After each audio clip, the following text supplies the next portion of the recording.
Pergi Pais.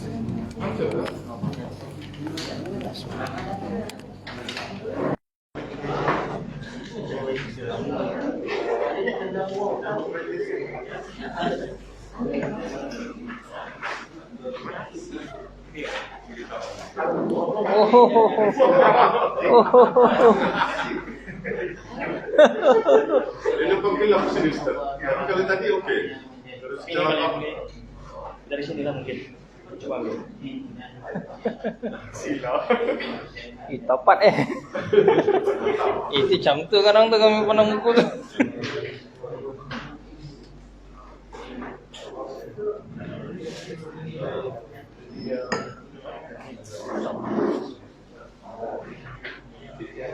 Dia jadi galap ke?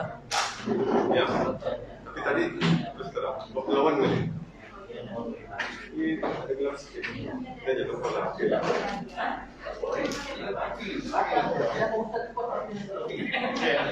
Mari sedikit ke depan ni. Tinggi. Sila. Dia boleh lah. Boleh lah. Yang penting jangan tepat lah. Kalau tepat muka tadi tu lain macam lah. Boleh. Okey lagi lah. So kita naik ke sini. Tak boleh tu.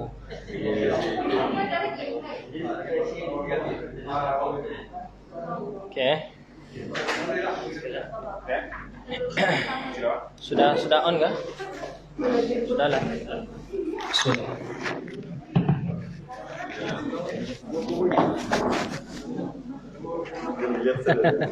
Parang sini lah.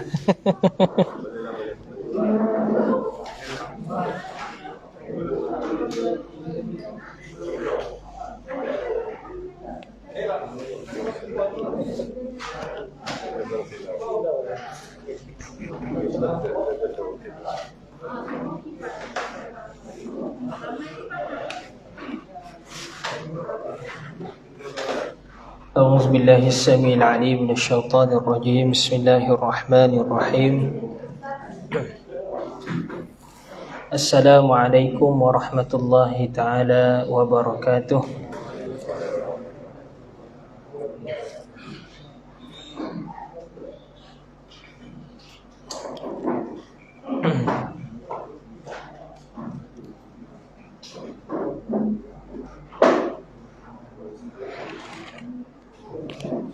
Alhamdulillahi Rabbil Alamin. Wassalatu wassalamu ala ashrafil anbiya wal mursalin wa ala alihi wa sahbihi ajma'in. Subhanaka la ilma lana illa ma 'allamtana innaka antal alimul hakim. Rabbi shrah lana sudurana wa yassir lana umurana wahlul 'uqdatam min alsinatina yafqahu aqwalana. Rabbana yassirna wa la tu'assir 'alaina ya karim. Tolong pelankan sikit bass dia tu. Bass dipelankan sikit. Boleh jumpa ke? Ila hadratin Nabi Muhammad Mustafa sallallahu alaihi wasallam wa ala alihi wa ashabihi al-kiram wa tabi'in wa tabi'in wa man tabi'ahum bi ihsan ila yaumiddin. وخصوصا لمؤلف هذا الكتاب الشيخ عبد الرؤوف بن نورين البهنجي العلي ومشايخنا أجمعين ووالدنا الفاتحة. أعوذ بالله من الشيطان الرجيم بسم الله الرحمن الرحيم الحمد لله رب العالمين الرحمن الرحيم مالك يوم الدين إياك نعبد وإياك نستعين اهدنا الصراط المستقيم صراط الذين أنعمت عليهم غير المغضوب عليهم ولا الضالين آمين. Alhamdulillah. Baik, sebelum daripada kita mula, kami mohon tuan-tuan, puan-puan semua duduk dalam keadaan yang paling selesa, yang paling kita boleh fokus dalam menuntut ilmu.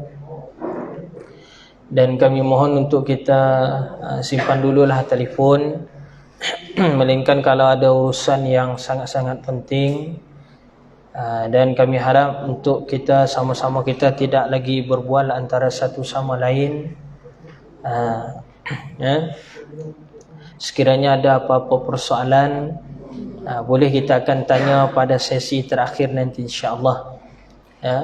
Jadi mudah-mudahan dapat kita fokus bersama-sama dan kita niatkan kita menuntut ilmu untuk kita nak mengambil istifadah ataupun mengambil faedah daripada perbahasan para ulama untuk kita mengamalkannya dalam kehidupan kita sehari-harian, supaya ibadah kita, akidah kita, akhlak kita semuanya diterima oleh Allah Subhanahu wa taala. Baik.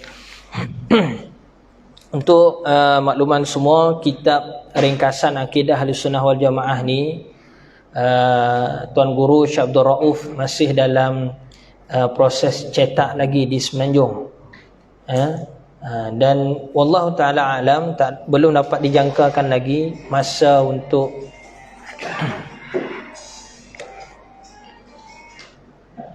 belum dapat dijangkakan lagi masa untuk selesai cetak ni. Jadi mohonlah sama-sama untuk kita apa sahaja yang kami sebut dan apa sahaja yang kami tulis di depan ni untuk kita catat dulu. Boleh Boleh insya-Allah.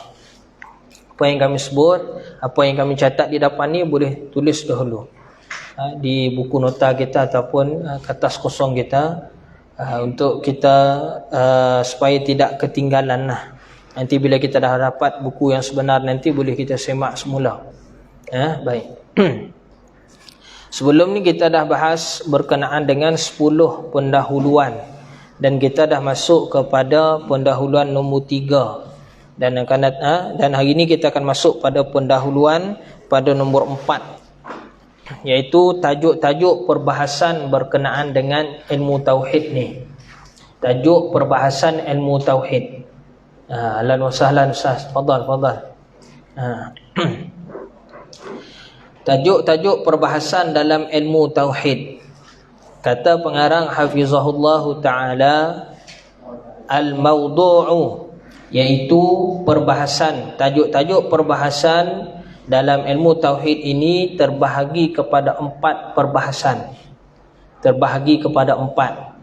Pertamanya perbahasan mengenai zat Allah taala dan segala sifat yang wajib, mustahil dan harus padanya. Mengenai perbahasan zat dan juga sifat Allah Ta'ala dan juga af'al Allah Ta'ala. Baik, kami tulislah di depan. Mudah-mudahan dapat kita sama-sama ambil ni kan, ambil faedah. Okey kan, rakaman masuk kan? Perbahasan ilmu tauhid. Tajuk perbahasan dia.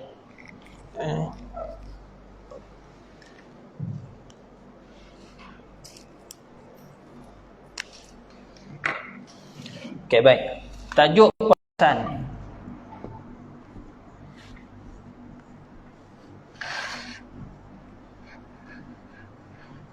Tajuk perbahasan ilmu tauhid.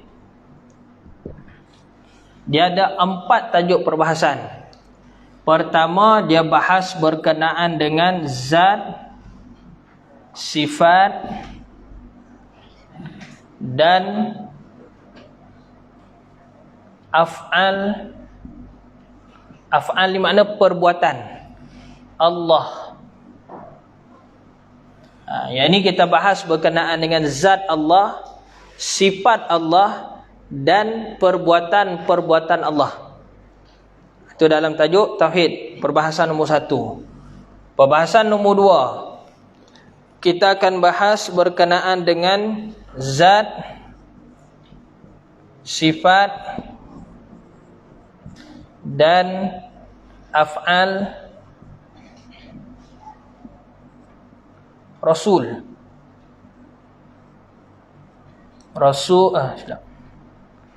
Rasul dan Nabi. Nombor 2, tajuk perbahasan dia zat, sifat dan af'al Rasul dan juga Nabi.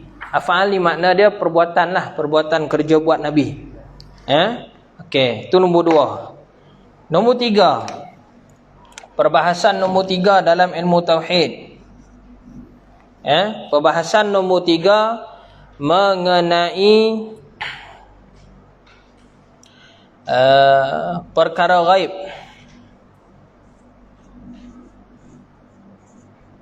Mengenai perkara ghaib.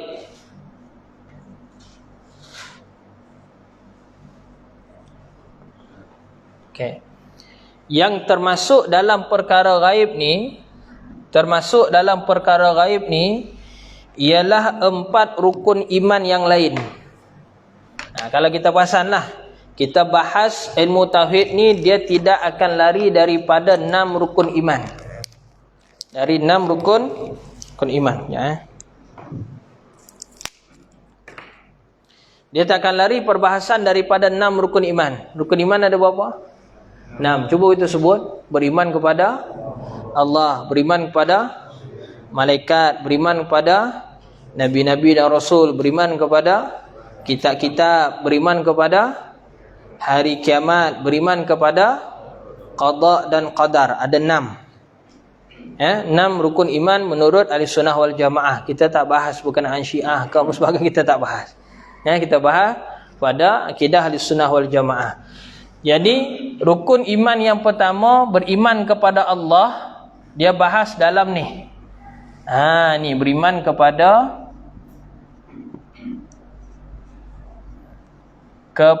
Allah. Dia bahas dekat dalam sini, dalam tajuk yang pertama. Kemudian beriman kepada Rasul dan Nabi. Ini bahas dalam perbahasan kedua. Adapun beriman kepada perkara-perkara gaib. Perkara-perkara gaib ni baki lagi 4 rukun iman. Iaitu kita beriman kepada malaikat. Malaikat ni kita nampak tak? Tuan-tuan, gaib. Jadi dia masuk dalam ni, dalam perbahasan ni. Kita bahaskan dia nanti. Okey. Kemudian beriman kepada kitab-kitab. Kitab Quran kita nampaklah. Kitab Injil, Taurat, Zabur, suhuf-suhuf, suhuf Musa, suhuf Harun, suhuf Nabi Adam, suhuf Nabi Syis, suhuf-suhuf Nabi-Nabi yang lain, kita nampak tak? Tak pernah jumpa pun. Misni pun tak pernah jumpa suhuf-suhuf tersebut. Padahal dalam Quran ada tak sebut? Suhufi Ibrahim wa Musa. Tu suhuf. Dia termasuk juga dalam beriman kepada kitab-kitab. Kita tak pernah jumpa pun. Itu ghaib. Ghaib ni makna dia benda yang dah berlalu ataupun benda yang akan datang. Yang mana belum kita ketemu lagi, ataupun kita tak pernah bertemu lagi dengan perkara tersebut. Mana kita tak pernah jumpa lagi. Itu panggil ghaib lah. Tak ada. Tak ada pada penglihatan kasar kita. Beriman pada apa lagi? Beriman kepada hari kiamat. Lagi kita tak pernah jumpa lagi. Kalau ada yang dah jumpa dah. Macam mana rupa hari kiamat tu? Kok adalah yang dah pernah jumpa? Hari kiamat tu Ustaz, rupa dia macam kepala rimau Ustaz. Ada tak? Tak pernah lagi kan? Satu lagi beriman kepada qada dan qadar. Ni perbahasan 4 ni dia masuk dalam perbahasan nombor 3. 4 perkara, 4 rukun iman yang lain selain daripada beriman pada Allah, beriman kepada Rasul dan Nabi ni, dia bahas lagi pada malaikat, pada kitab-kitab, pada hari kiamat, pada qada dan qadar ni dia bahas pada mengenai perkara gaib. Ini perbahasan nombor 3 dalam tajuk perbahasan ilmu tauhid. Okey, perbahasan nombor 4. Ni nak kena bahas juga. Kalau tak nanti orang tak boleh beza. Orang tak boleh nak beza. Perbahasan nombor 4 dalam perbahasan tajuk-tajuk perbahasan ilmu tauhid ni, iaitu perbahasan mengenai makhluk. Mengenai jirim dipanggil. Jisim. Dan arad. Arad ni ialah sifat makhluk. Istilah yang tepat dia disebut arad. Ain ra dad. Arad, arudun. Ni nama lah, istilah dia. Sebab ada setiap ilmu dia ada istilah-istilah, ada perkataan-perkataan yang perlu kita kena faham. Solat, apa makna solat? Tuan-tuan, solat, apa makna solat? Dah solat ke belum? Dah. Apa makna solat? Semayang. Semayang, apa makna semayang? Solat. Solat, apa makna solat? Semayang. Tak selesai. Apa makna solat? Perbuatan dan perkataan, dimulai dengan takbiratul ihram, diakhiri dengan salam, dan ada syarat-syarat yang tertentu. Itu solat. Betul. Selawat, apa makna selawat? Kalau orang pandai dia akan tanya, ustaz nak makna selawat sisi Allah ke sisi malaikat, sisi orang beriman? Itu makna orang pandai. Itu makna orang dah ada ilmu. Tapi kalau dia kata selawat tu ustaz ucapan pada Nabi, itu biasa lagi. Nanti kita bahas kejap lagi dalam tajuk kitab Safinatun Najah, insya-Allah. Bab selawat tu, bab pujian pada Allah dan juga bab pujian pada Nabi. Jadi selawat ni ialah apa dia? Doa kepada Nabi. Kalau di sisi orang mukmin. Kalau selawat di sisi orang, di sisi malaikat dipanggil istighfar. Selawat di sisi Allah tu panggil rahmat. Nanti kita bahaslah. Dia setiap satu-satu ilmu, semua jenis ilmu, dia mesti akan ada perkataan-perkataan dia, ada dia punya istilah-istilah dan ada makna-makna dia, betul? Apa jenis ilmu pun. Belajarlah apa jenis ilmu sekalipun. Contoh ilmu berkenaan dengan kereta. Kapareta, mesti ada makna kapareta, betul? Takkan kapareta tu yang kita pegang buat pusing kanan kiri tu, tak betul. Dia mesti ada dia punya perkataan dan juga dia punya makna-makna dia. Seperti itu juga dalam tajuk perbahasan ilmu tauhid ni, dia ada 4 perbahasan pokok. Pusinglah kok mana pun 4 ni lah dibahas. Tapi ilmu tauhid ni lah paling malas sekali orang nak tuntut, betul ke tidak? Paling malas sekali orang mau belajar. Asal belajar ilmu tauhid, confirm senang mau tidur. Bila ada saja kuliah tauhid di mana-mana tempat, orang akan jadi mula kemalasan untuk nak menuntut ataupun nak tunggu nak belajar. Jadi jangan kita bersifat macam tu. Okey, yang baru masuk boleh susun. Kursi yang ada kat belakang tu boleh buka dulu. Boleh duduk di sana tu. Jazakumullah. Satu lagi ada kosong depan ni kalau ada mau duduk. Ada 1, 2 kosong lagi sini. Baik. Maka dalam tajuk perbahasan ilmu tauhid ni ada 4 tajuk. Berkenaan dengan zat Allah, berkenaan dengan sifat Allah, berkenaan dengan af'al perbuatan Allah. Kemudian tajuk kedua kita akan bahas berkenaan dengan zat Nabi dan juga Rasul, sifat Nabi dan juga Rasul, dan juga af'al perbuatan Nabi dan juga Rasul. Kemudian kita akan bahas juga berkenaan dengan perkara-perkara gaib. Perkara-perkara gaib ni kita tak tahu melainkan apa yang disampaikan daripada Quran dan juga hadis Nabi. Itu 4 ni, berkenaan dengan malaikat, berkenaan dengan kitab-kitab, bagaimana tentang hari kiamat, dan juga bagaimana tentang qada dan qadar. 4 perkara ni. Dan kita akan bahas perbahasan yang keempat dalam tajuk perbahasan ilmu akidah, iaitu tentang jirim, jisim dan arat makhluk. Jirim, jisim dan arat makhluk. Kita bahas tentang makhluk. Kita kenal diri kita.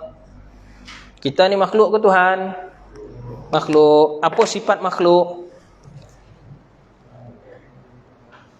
Ceritalah sifat kita sendiri. Sudah. Sifat kita sendiri kita tak boleh cerita. Payah tu. Macam mana kita nak cerita sifat orang? Sifat diri kita sendiri kita tak pernah dapat cerita. Kita tak kenal sifat diri kita sendiri. Sudah. Jadi macam mana nak kenal Allah Ta'ala kalau diri sendiri pun kita tak kenal? Itu yang kalau orang disebut sebagai apa tu? Lupa diri. Bila lupa diri habis, tutup cerita wassalamu. Okay? Tak, bila lupa diri kita kena ingatkan. Bukan tutup cerita, kita kena ingatkan, beri peringatan. Kalau dia engkar, dia menolak, baru kita tutup wassalamu, serah kepada Allah Ta'ala. Begitu. Baik. Jadi inilah perbahasan pokok dalam ilmu tauhid. Pusinglah kok mana sekalipun, bukalah tajuk apa sekalipun, bukalah kitab besar mana sekalipun dalam tajuk bab tauhid, maka 4 perkara inilah dibahas sebagai perbahasan pokok, perbahasan asas, perbahasan yang paling utama. 4 ni diambil dari mana? Daripada 6 rukun iman. Rukun iman ni ambil dari mana? Ni kita nak bawa. Kalau kita buka habis-habis lah kan, Ustaz Syarul kan. Buka sikit-sikit tak selesai masalah. Ya. Perbahasan yang 6 ni dia dalam 2 kalimah syahadah, iaitu dalam kalimah la ilaha illallah, kemudian Muhammadur Rasulullah. Semuanya bahas dekat daripada 2 kalimah ni sahaja. Jadi perbahasan daripada 6 rukun iman, jadi perbahasan 4 perkara ni tadi. Semuanya mari daripada 2 ni. Jadi penutup daripada kita belajar ilmu tauhid ni, pembuka kepada kita belajar ilmu tauhid, buka dan tutup dia di mana? Sini. Buka dan tutup dia di sini. Kita buka umur kita atas muka bumi ni dulu perkataan, betul ke tidak? Kita nak tutup usia kita, makna dia apa? Inna lillahi wa inna ilaihi raji'un, betul? Pun kena tutup dengan benda ni. Cuma persoalan dia, bila kita duduk atas muka bumi ni, kekal tak kita boleh pegang dengan benda ni? Tu. Pelari pecut Usain Bolt, takkan dia boleh lari, besok nak bertanding, hari ni baru berlatih. Ada tak buat macam tu? Dan dia boleh lari pecut, kalah, boleh menang, juara dunia. Boleh dia buat macam tu? Mana-mana pun player kan sebagainya memang tak boleh, dia mesti berlatih. Kita pula nak menang kat akhirat, kat dunia kita malah. Boleh tak agak kita nak menang? Kita nak selamat, nak berjaya kat akhirat, kat dunia ni kita buat malah-malah. Boleh tak? Ataupun kat atas muka bumi ni kita lupa diri, lupa daratan. Kita tak ingat tu janji kita pada Allah Ta'ala. Ingat tak masa kita berkumpul kat alam roh dulu? Kau ingat lagi lah. Kalau tak ingat, Allah Ta'ala alam. Itu nak bagi ingat ni. Kita dulu berkumpul dekat alam roh, ada cerita dalam Quran. Allah Ta'ala tanya pada roh kita semua dulu, semua. Roh-roh Nabi pun semua ditanya, alastu bi rabbikum. Ditanya kepada kita, Allah Ta'ala tanya pada sekalian roh yang ada pada ketika tu, bukankah aku Tuhanmu? Allah Ta'ala tanya. Apa kita jawab ramai-ramai masa tu? Qalu bala syahidna. Betul ya Allah, benar. Engkaulah Tuhan kami. Bila duduk atas muka bumi jadi jadi lupa janji dekat Allah Ta'ala masa di alam roh dulu. Patutkah macam tu? Tak sepatutnya. Jadi sebab itulah datang Nabi, datang Rasul, turun kitab, ajar kepada kita, bagi peringatan kepada sekalian makhluk, sekalian terutamanya manusia dan juga jin, berkenaan dengan mentauhidkan Allah Subhanahu Wa Ta'ala. Pusinglah ke mana pun mesti tauhid pada Allah Ta'ala, mesti kenal pada Allah Ta'ala. Syariat Nabi mana sekalipun. Sebab tu kita nak kena betulkan, dari Nabi Adam sampai Nabi Muhammad, agamanya tetap sama. Namanya apa? Islam. Jangan kita terpengaruh dengan budaya ataupun pahaman-pahaman yang lain, liberal ke apa, plural dan sebagainya kan, yang menyamaratakan agama. Semua agama sama bah, Buddha ke, Hindu ke, Kristian ke, Islam ke, ni ke sebagainya, sama saja. Semua itu diredai oleh Tuhan. Betul ke salah? Betul ke salah? Salah. Yang hanya sahaja yang benar ialah agama Islam. Sebab agama Islam lah agama Nabi-Nabi terdahulu sampai pada Nabi Muhammad, sampai ke akhir zaman. Daripada Nabi Adam sampai kiamat. Agama yang benar ialah agama Islam. Dalam Islam diajar apa? Mentauhidkan Allah. Jangan kerana kan kita ni nak meraihkan kawan kita yang non-Muslim, kita pun korbankan akidah kita. Boleh jadi kufur, boleh jadi murtad. Waliyazbillah, hati-hati. Sebab tu dalam perbahasan ni kita akan bahas 4 benda ni. Baik, InsyaAllah lah. Kemudian kita masuk pula pada mukadimah seterusnya, nombor 5. Faedah kita belajar ilmu tauhid ataupun ilmu ilmu akidah ni. Apa faedah dia? Apa kita dapat? Yang paling utama sekali ialah dapat kita mengenal kepada Tuhan yang nama dia Allah. Jadi Allah itu ialah nama bagi Tuhan kita, nama bagi zat yang wajib wujud. Kita ni wajib wujud ke, mustahil wujud ke, harus wujud? Kita ni makhluk ni. Kita ni harus. Kenapa kita sebut harus? Sebabnya kita ni boleh jadi ada di atas muka bumi ni, boleh juga tak ada atas muka bumi ni. Adakah mesti, adakah wajib Allah Ta'ala ciptakan kita atas muka bumi ni? Jawapannya tidak. Kalau Allah Ta'ala tak ciptakan, tak nak ciptakan kita atas muka bumi ni, Allah Ta'ala tetap Tuhan ke dia jatuh martabat? Dia tetap Tuhan. Dia tetap Tuhan. Kalau dia ciptakan kita atas muka bumi ni, dia tetap Tuhan tak? Dia tetap Tuhan. Seluruh makhluk bumi ni beriman. Mana mengesahkan Allah Ta'ala. Allah Ta'ala Tuhan tak? Tuhan. Kalau seluruh makhluk Allah Ta'ala ni, manusia ke jin sebagainya, kufur, semua tak beriman pada Allah Ta'ala, Allah Ta'ala tetap tak Tuhan? Tetap juga Tuhan. Tetap juga Tuhan. Jadi apa sebab Allah Ta'ala cipta kita sebenarnya? Sebab dia Maha Pencipta. Punya pasal dia lah nak buat apa. Yang kita sibuk-sibuk buat apa. Kadang-kadang ada orang tanya, kenapalah aku ni diciptakan atas muka bumi, kalau tahu sudah aku ni kan mati kufur? Ada yang cakap macam tu. Soalannya, mati kufur tu Allah Ta'ala suruh ke? Allah Ta'ala suruh ke kita ni mati dalam keadaan kufur? Tak. Allah Ta'ala tak suruh. Tak suruh sama sekali manusia ataupun jin ni mati dalam keadaan kufur. Yang Allah Ta'ala suruh kepada kita ni beriman. Daripada hidup sampai mati. Kena beriman. Tak boleh kufur. Habis kenapa pula jadi kufur? Itu ialah pilihan makhluk tu sendiri.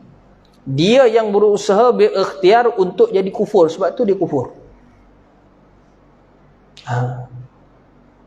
Sebab tu jangan kita terpengaruh dengan pahaman yang mengatakan, aku ni duduk atas muka bumi ni pun buat apa nak pakai tudung, buat apa nak ikut itu, buat apa nak solat, buat apa nak puasa, buat apa nak itu. Okey bah, nanti di akhirat nanti boleh kau tim bah itu. Diingat dengan Allah Ta'ala boleh bagi rasuah agaknya. Macam duduk atas muka bumi ni, boleh tipu, boleh bohong. Wal'iyazubillah. Itu dia panggil tak sedar diri tu. Baik. Maka kita hidup atas muka bumi ni, tujuan kita belajar ilmu tauhid untuk apa? Untuk kenal yang nama dia Allah, Tuhan kita yang nama Allah. Dan juga untuk kita percayakan segala apa yang dibawa oleh Rasul sallallahu alaihi wasallam. Nabi suruh, wa ma atakumur rasul fakhuzuh wa ma nahakum anhu fantahu. Apa sahaja yang disuruh, yang dibawa oleh Nabi itu, disuruh kita buat, kita kena buat. Disuruh tinggal, kita kena tinggal. Kalau kita terbalik daripada itu, apa jadi? Kita engkar pada Nabi, betul? Engkar pada Nabi, maka dia engkar pada Allah. Siapa yang taat pada Nabi, dia taat pada Allah. Tapi siapa yang engkar pada Nabi, maksud dia engkar pada Allah. Baik. Jadi tujuan kita hidup atas muka bumi ni apa? Untuk kita nak memperhambakan diri kita kepada Allah Ta'ala. Dengan cara macam mana kita nak buat? Ikut yang dibawa oleh baginda Rasulullah sallallahu alaihi wasallam. Cuma Nabi dah wafat. Ialah jasad lah, jasad. Kita pernah tak jumpa Nabi? Belum pernah kan? Kami sendiri pun belum. Habis macam mana pula kita ni nak akun kita ni ikut Nabi? Cara dia, Nabi dah tinggalkan. Al-ulama warasatul anbiya. Ulama itu pewaris para Nabi. Jadi ilmu yang dibawa oleh baginda Rasulullah sallallahu alaihi wasallam diwarisi oleh para sahabat. Para sahabat wariskan kepada tabi'in, generasi selepas tu. Kemudian generasi selepas tu. Kemudian generasi selepas tu. Kemudian generasi selepas tu. Setiap generasi sampailah kepada kita. Jadi kalau kita nak dapatkan ilmu seperti mana yang diberi kepada Rasulullah sallallahu alaihi wasallam, maka kita kena ikut ulama, bukan ikut ular dalam somak. Faham kan? Begitu. Jadi kita kena ikut jalan ulama. Jalan ulama yang benarnya ulama yang mana? Itu pun kita nak tahu. Zaman sekarang ni ramai yang minyak babi tapi botolnya botol cap unta. Siapa yang kata begitu? Kiai Haji Zainuddin MZ almarhum. Salah seorang kiai di Indonesia. Hebat. Kalau ceramah dia memang hebat. Memang hebat. Dia orang yang tak pilih bulu. Depan presiden pun presiden kena paku. Tu. Tegas dia dalam mempertahankan Islam. Kiai Haji Zainuddin MZ. Betul ke tidak apa disebut? Betul. Zaman sekarang ni ramai yang palsu tapi berjubahkan, berjenamakan benda yang asli. Betul ke tidak? Padahal palsu. Habis macam mana kita nak bezakan ulama yang betul dengan ulama yang palsu? Tak boleh tidak, kita kena ikut ilmu, kita kena cari ilmu. Dan ilmu yang kita kena cari itu mesti mengikut seperti mana tradisi daripada zaman baginda Nabi sallallahu alaihi wasallam yang diwarisi dari zaman ke zaman sampai ke kita, iaitu kena cari ulama yang mursyid, yang ahlillah betul, yang sahih. Begitu. Dan ada dia punya ciri-ciri dia. Nanti kita akan bahas. Baik. Kemudian nisbah ataupun kedudukan ilmu tauhid ni kalau nak banding dengan ilmu-ilmu yang lain. Apa nisbah dia? Nisbah dia iaitu ilmu tauhid ni ilmu yang paling utama, the first one. Kenapa? Kerana dalam ilmu tauhid ni kita kenal Tuhan.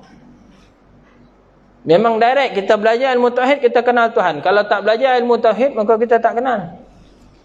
Jadi ilmu tauhid ni ilmu yang utama sekali, paling utama.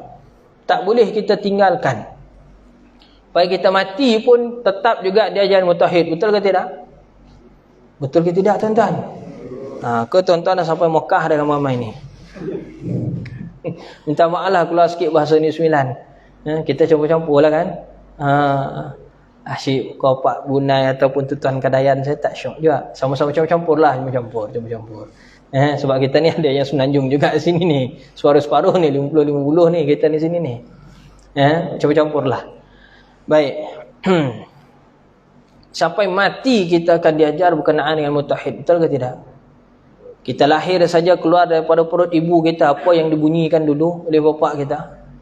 Allahu Akbar, Allahu Akbar. Betul ke tidak? Nama siapa dulu disebut pada telinga kita? Allah. Diajar kena Tuhan dulu. Sepanjang kita hidup, hari-hari kita akan dengar 5 kali satu hari. Betul ke tidak? Allahu Akbar, Allahu Akbar. Tu bila sampai putus hidup punya urat leher. Tapi kita tak datang-datang juga masjid untuk solat. Wal'iyazubillah. Itu suku pasal lah. Itu satu bab. Kemudian bila mati, Rasulullah suruh laqinu mautakum biqauli la ilaha illallah. Talqinkan. Ni ada dua makna, tak payah bahas banyak-banyak. Hadis tu umum. Makna talqin di situ boleh dekat-dekat nak mati, makna dia nazak.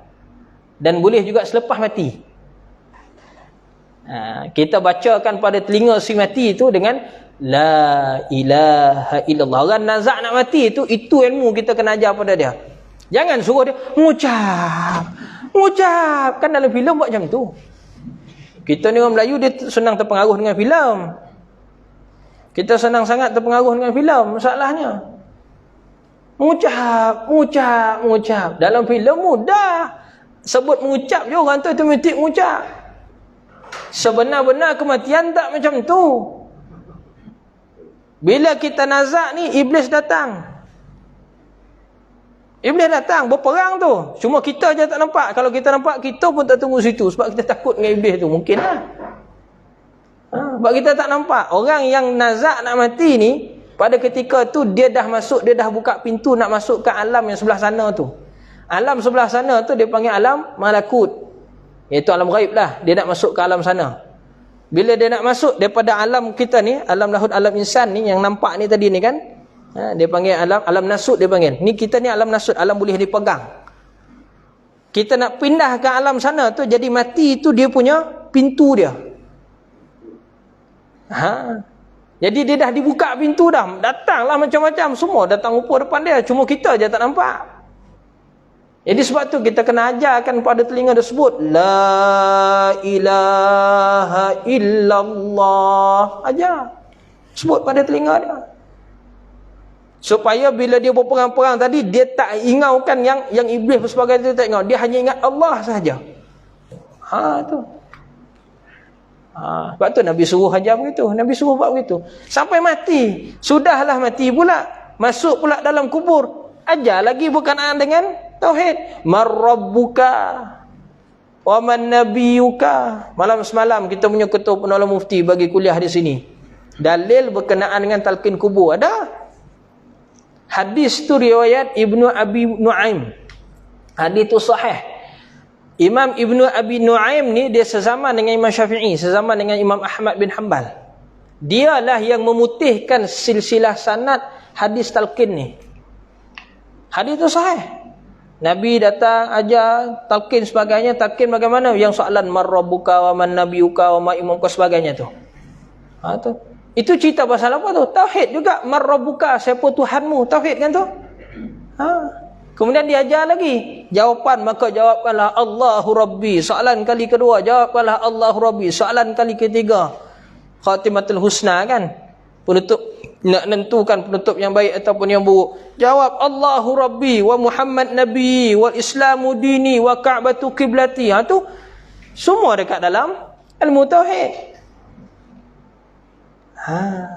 Sebab tu jangan kita sia-siakan hidup atas muka bumi ni. Kita kena pegang betul-betul dua kalimah syahadah ni. Selamat kita insya-Allah. Memang soalan bocor, soalan kubur tu, tapi agak-agak dapat tak kita jawab. Rasa-rasanya nanti bila kita masuk dalam kubur tu, dapat tak kita jawab bila Munkar dan Nakir datang tanya kita. Munkar ni kerja dia ialah tanya. Tak dapat, Nakir kerja dia katuk. Cungkir balik.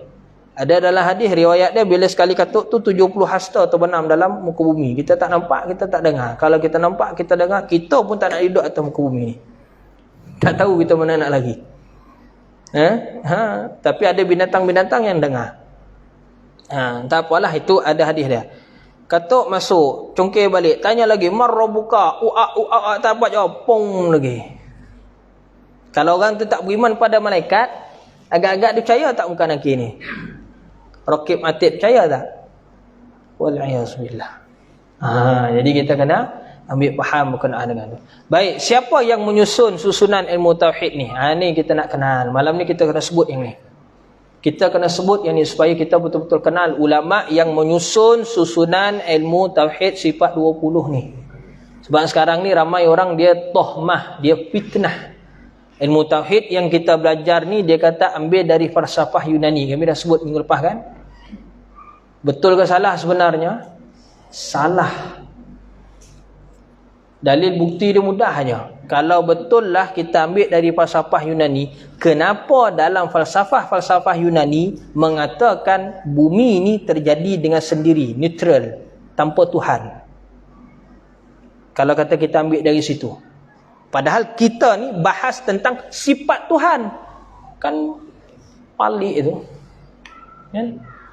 Sangat pelik. Kita bahas tentang nak kenal Tuhan, makna kita percaya Tuhan. Tiba-tiba dia kata kita ambil akidah ni daripada golongan orang yang tak percaya Tuhan. Boleh terima ke?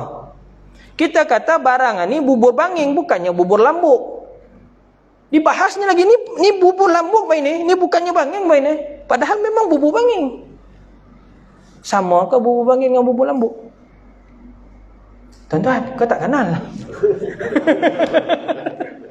Bubur banging dengan bubur lambuk, kesalah kami sebut ni, betul kan? Betul nama ni kan cikgu kan? Bubur banging ni beras tu dia ada hangus-hangus sikit, betul?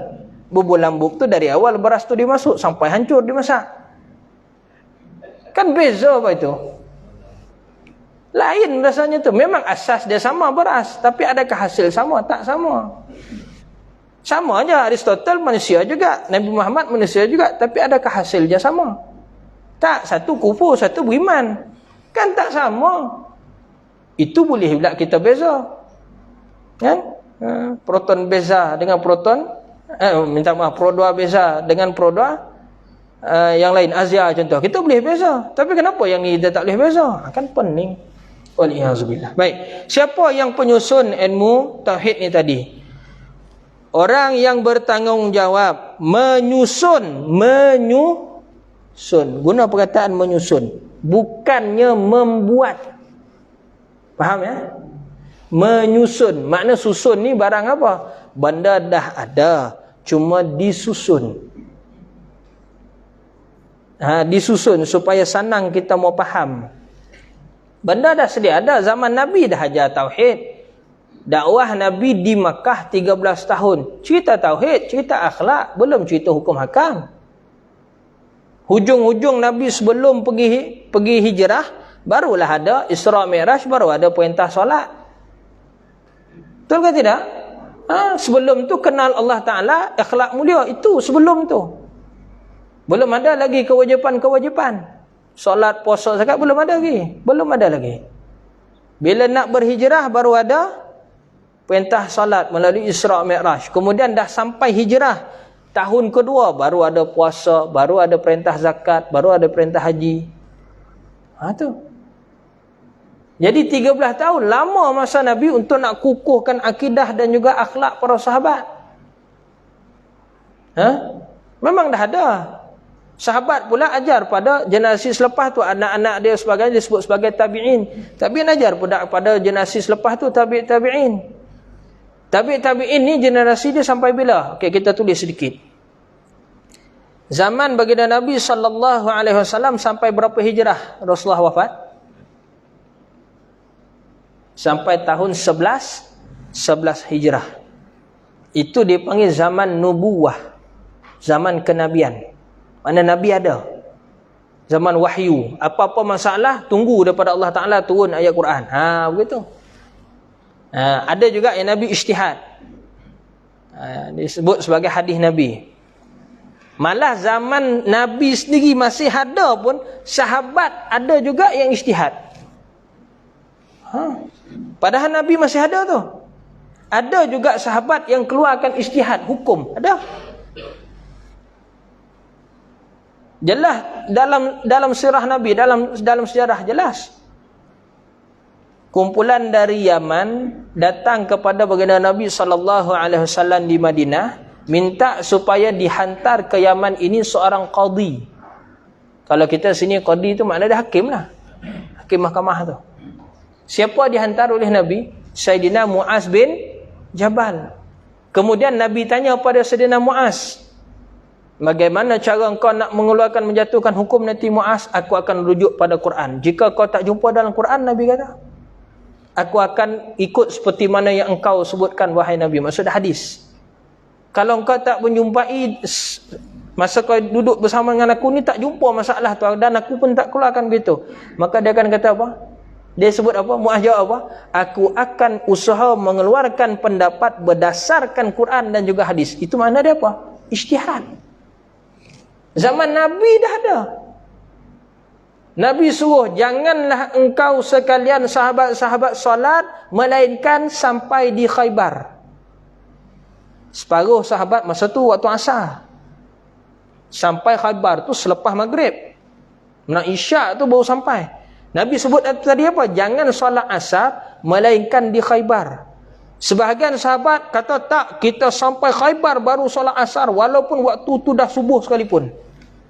Baru kita akan solat asar. Sebab Nabi suruh tadi. Sebagai sahabat kata tak, dalam pertengahan jalan dia orang solat. Ijtihad tak tu? Nabi dah masih hidup ke Nabi dah wafat dah? Masih hidup. Sebab tu ijtihad ni zaman Nabi dah ada. Tapi tak lari dari Quran dan juga hadis. Jangan kita nafikan terus. Ada satu puak tu dia terus sebut tak ada. Waliyazubillah. Tak tahulah dia tak jumpa ke ataupun dia malas baca buku. Tu cerita dah. Baik. Kita patah balik pada cerita tadi. Maka penyusun ilmu akidah ni bermula dari hujung kurun 200 hijrah masuk 300 hijrah. Iaitu kurun-kurun hujung, kurun-kurun ketiga ni. Kurun-kurun ketiga hujung. Zaman Nabi sampai 11 hijrah. Zaman sahabat sampai berapa hijrah? Sahabat yang paling terakhir sekali wafat tahun 97 hijrah. 97 hijrah. Itu ada dalam kisah lah. Boleh buka dekat dalam Syiar Alam Nubala tu ada cerita. Ataupun dalam Hayatus Sahabah ataupun dalam manaqib-manaqib ada cerita. Kita sejarah kan, biodata sahabat-sahabat ada. Sahabat ada dicatatkan paling akhir wafat 97 dah. Maksud dia zaman sahabat ni sampai 100 hijrah lah lebih kurang kita ambil. Selepas tu dia mula zaman tabi'in dan tabi'in. Makna dia anak sahabat. Orang tak pernah jumpa Nabi tapi jumpa sahabat. Itu maksud tabi'in. Tabi'in ni pula dia tak pernah jumpa Nabi, tak pernah jumpa sahabat, tapi pernah jumpa orang yang pernah jumpa dengan sahabat. Itu panggil tabi'in. Ni kurun bila? Kurun 100 sampai 200 hijrah. Itu kurun tabi'in. Kemudian 200 sampai 300 hijrah kurun tabi'in. Inilah yang Nabi kata kurun salafus salih. Kurun salafus salih. Kurun yang terbaik. Khairul quruni qarni, summal ladzi yalunahu, summal ladzi yalunahu. Dia ada 3 kali Nabi sebut. Sebaik-baik kurun ialah kurun aku, kemudian generasi selepas tu, kemudian generasi selepas tu. Kurun dalam bahasa Arab maksud dia 100 tahun. Dalam bahasa Melayu kita kurun ni 1000. Itu bahasa Melayu. Di bahasa Arab kurun ni makna 100. Jangka masa dia 100 tahun, 100 tahun, 100 tahun. Jadi 300 tahun pertama. Baik. Kita kenal siapa dia orang yang menyusun ilmu tauhid ni, iaitu 2 orang tokoh kita, Al-Imam Abu Hasan Al-Ash'ari dan juga Imam Abu Mansur Al-Maturidi. Ni kena tulis nama dia. Kena tulis nama dia ni. Imam Abu Hasan Al-Ash'ari dan Imam Abu Mansur Al-Maturidi.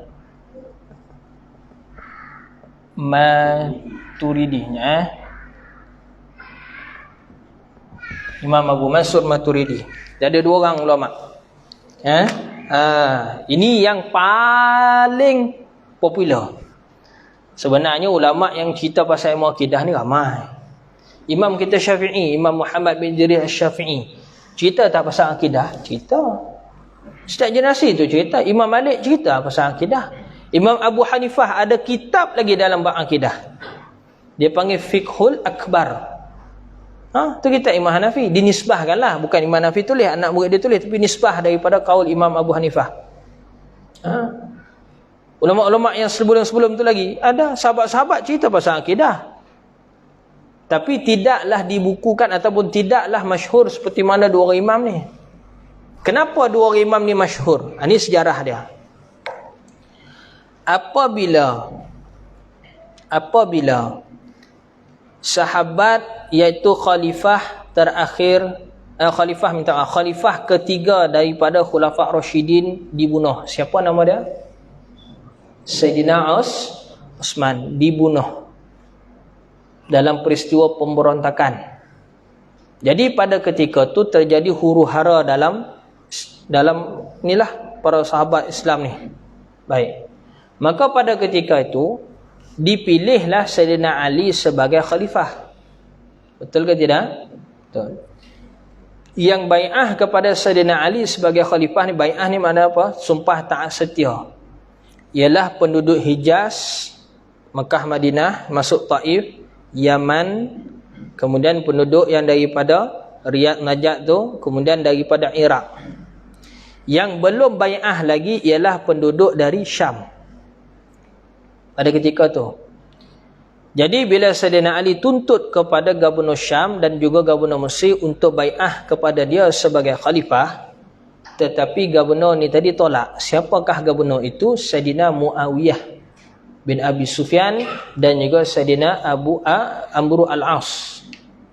Maka disebabkan daripada situ adanya puak-puak munafik. Dia tak suka umat Islam ni, dia nampak dah ini peluang boleh pecahkan Islam ni. Apa dia buat? Dia buat propaganda. Dia susun rencana untuk jadikan Islam ni, sahabat-sahabat ni saling berbunuh antara satu sama lain. Akhirnya terjadilah perang yang dinamakan Perang Siffin. Perang Siffin. Perang Siffin ni antara Sayyidina Ali sebagai khalifah yang sah, didokong oleh ramai para sahabat dan juga gubernur pada ketika tu, lawan dengan tentera daripada puak Sayyidina Muawiyah yang disokong oleh Amr al-As dari Mesir. Maka berlaku perang. Ketika perang tu tadi, perang punya pasal, akhirnya nampak kepada tentera Sayyidina Ali ni hampir menang. Ni strategi perang lah. Kalau kita tengok nampak dah berat dah ni, Sayyidina Ali boleh menang dah ni. Jadi apa dibuat oleh tentera Sayyidina Muawiyah? Ditikamnya, dicucuknya Quran dengan hujung pedang, diangkatnya. Dia minta untuk gencatan senjata dan kita berhukum dengan hukum Allah. Maknanya nak selesaikan masalah ni, nak damai lah. Maka berlaku dia panggil Majlis Tahkim.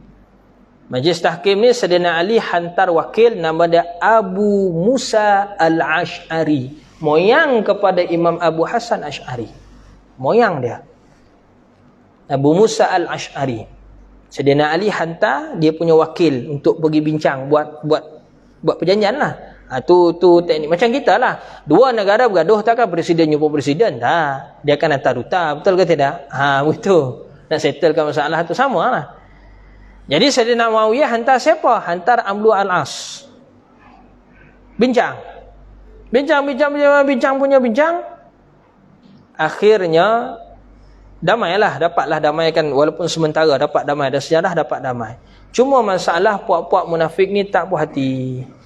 Disebarkan lagi propaganda, akhirnya keluarlah satu kumpulan yang nama dia Mu'tazilah. Minta maaf, yang nama dia Khawarij. Minta maaf, Mu'tazilah selepas tu. Khawarij. Apa makna Khawarij? Orang yang berlepas diri. Sokong Sayyidina Ali pun tidak, sokong Sayyidina Muawiyah pun tidak. Dia buat grup dia yang ketiga. Sudahlah begitu, dikafirkannya semua sahabat tu. Tu puak Khawarij. Bila dah jadi begitu pula, ada pula puak-puak yang munafik duduk lagi dalam tentera Sayyidina Ali, buat pula satu kumpulan yang nama dia Syiah. Jadi dua, nampak tak? Dah nampak terpecah dah. Asalnya perpecahan politik, tapi dia membawa kepada perpecahan akidah sebab kufur mengkufurkan, kafir mengkafirkan. Itu masalah. Sejarah ni perlu tahu. Kalau tak, kita tak tahu bagaimana boleh tertebitnya sifat 20 dan sebagainya tu. Akhirnya berpanjanganlah perkara tersebut, sampailah pada satu ketika lahir pula lah pahaman-pahaman yang lebih ekstrim, lebih teruk lagi. Mu'tazilah, Jabariyah, Qadariyah, Mujassimah, sebagai-bagai. Pecah habis Islam pada ketika tu. Sampailah kepada kurun terakhir 300 Hijrah tu, iaitu lebih kurang 280-300 Hijrah, bukan begitu. Akhirnya keluarlah seorang imam yang nama dia Imam Abu Hasan Ash'ari ni. Asal dia keturunan daripada sahabat Nabi. Tapi bapa dia meninggal kecil. Jadi mak dia tu berkahwin dengan seorang pemuka ataupun ulama besar Mu'tazilah. Nama dia Imam Ali Al-Jubba'i nama dia. Ulama besar Mu'tazilah. Nanti kita bahas lagi lah bab pecahan-pecahan tu, panjang cerita. Yang penting kita nak tahu macam mana boleh lahirnya sifat 20 ni. Antara akidah-akidah sesat yang berlaku pada ketika itu, contoh dia Mu'tazilah, dia kata apa? Quran itu makhluk. Manusia ni boleh buat perbuatan sendiri, Allah tak ada kaitan. Orang yang buat baik wajib masuk syurga, buat jahat wajib masuk neraka. Tak ada cerita taubat, tak ada. Tu pahaman Mu'tazilah. Pergi pula pahaman Jabariyah. Semua yang kita buat ni semua Allah. Kita berzina pun Allah. Lagi teruk. Itu maksud dia apa? Nafi syurga neraka. Tak ada balasan. Pahala dosa tak ada di sisi mereka. Itu Jabariyah. Pergi pula pada puak Mujassimah. Dia ambilnya ayat Quran. Allah ada muka. Allah ada tangan, Allah ada kaki, duduk atas kursi, duduk atas arash. 1/3 malam turun macam kita turun daripada tangga. Sudah. Itu panggil Mujassimah Musyabihah. Sesat tak tu? Semua sesat. Akhirnya macam mana berlaku? Bila Imam Abu Hasan Asy'ari ni bermimpi berjumpa dengan baginda Rasulullah sallallahu alaihi wasallam pada 3 malam berturut-turut. Daripada mimpi tersebut dia pun ulang kaji balik. Asalnya dia dikenali sebagai ulama besar Mu'tazilah. Seolah-olah orang nak kata apa? Dia akan ganti bapa tiri dia, iaitu Al-Jubai tu. Kalau bapa tiri dia meninggal, Imam Abu Hasan Asy'ari inilah yang akan naik jadi imam besar Mu'tazilah. Tapi dia bermimpi berjumpa dengan Nabi, maka pada ketika tu dia ambil balik, dia ulang kaji balik, fahamkan balik isu-isu yang ada dalam Quran dan juga hadis dan isu semasa pada ketika itu, dan dia ambil sanad ilmu daripada ulama-ulama ahli sunnah yang betul. Sebab Imam Abu Hasan Asy'ari ni, dia bukan zaman tu, jangan kita samakan zaman kita sekarang. Zaman kita sekarang ni kalau dilayankan belajar dengan Ustaz Syafi'i je lah, tak ada lagi belajar dengan Ustaz lain. Masalah. Zaman tu ulama beribu-ribu. Jadi dia bukannya satu orang ni belajar dengan seorang ulama saja, semua jenis ulama. Dengan Syiah pun dia belajar. Tu zaman tu. Sebab umum ilmu tu terbuka luas. Kita boleh belajar dengan siapa-siapa kita nak belajar. Zaman tu. Zaman ilmu tu terlampau luas pada ketika tu. Baik, panjang dah kisah kita ni, tak apa, kita habis ni boleh kan? Baik. Maka pada ketika itu Imam Abu Hasan Asy'ari ini dia ambil daripada Imam Zakaria bin Yahya As-Saji. Tuan-tuan buka kitab tu, ada sanad di belakang. Pada muka surat 130 lebih kurang lah, ataupun 131 bukan macam tu. Yang tulisan Rumi lah, boleh juga tengok tulisan Jawi tu, takut tak faham pula.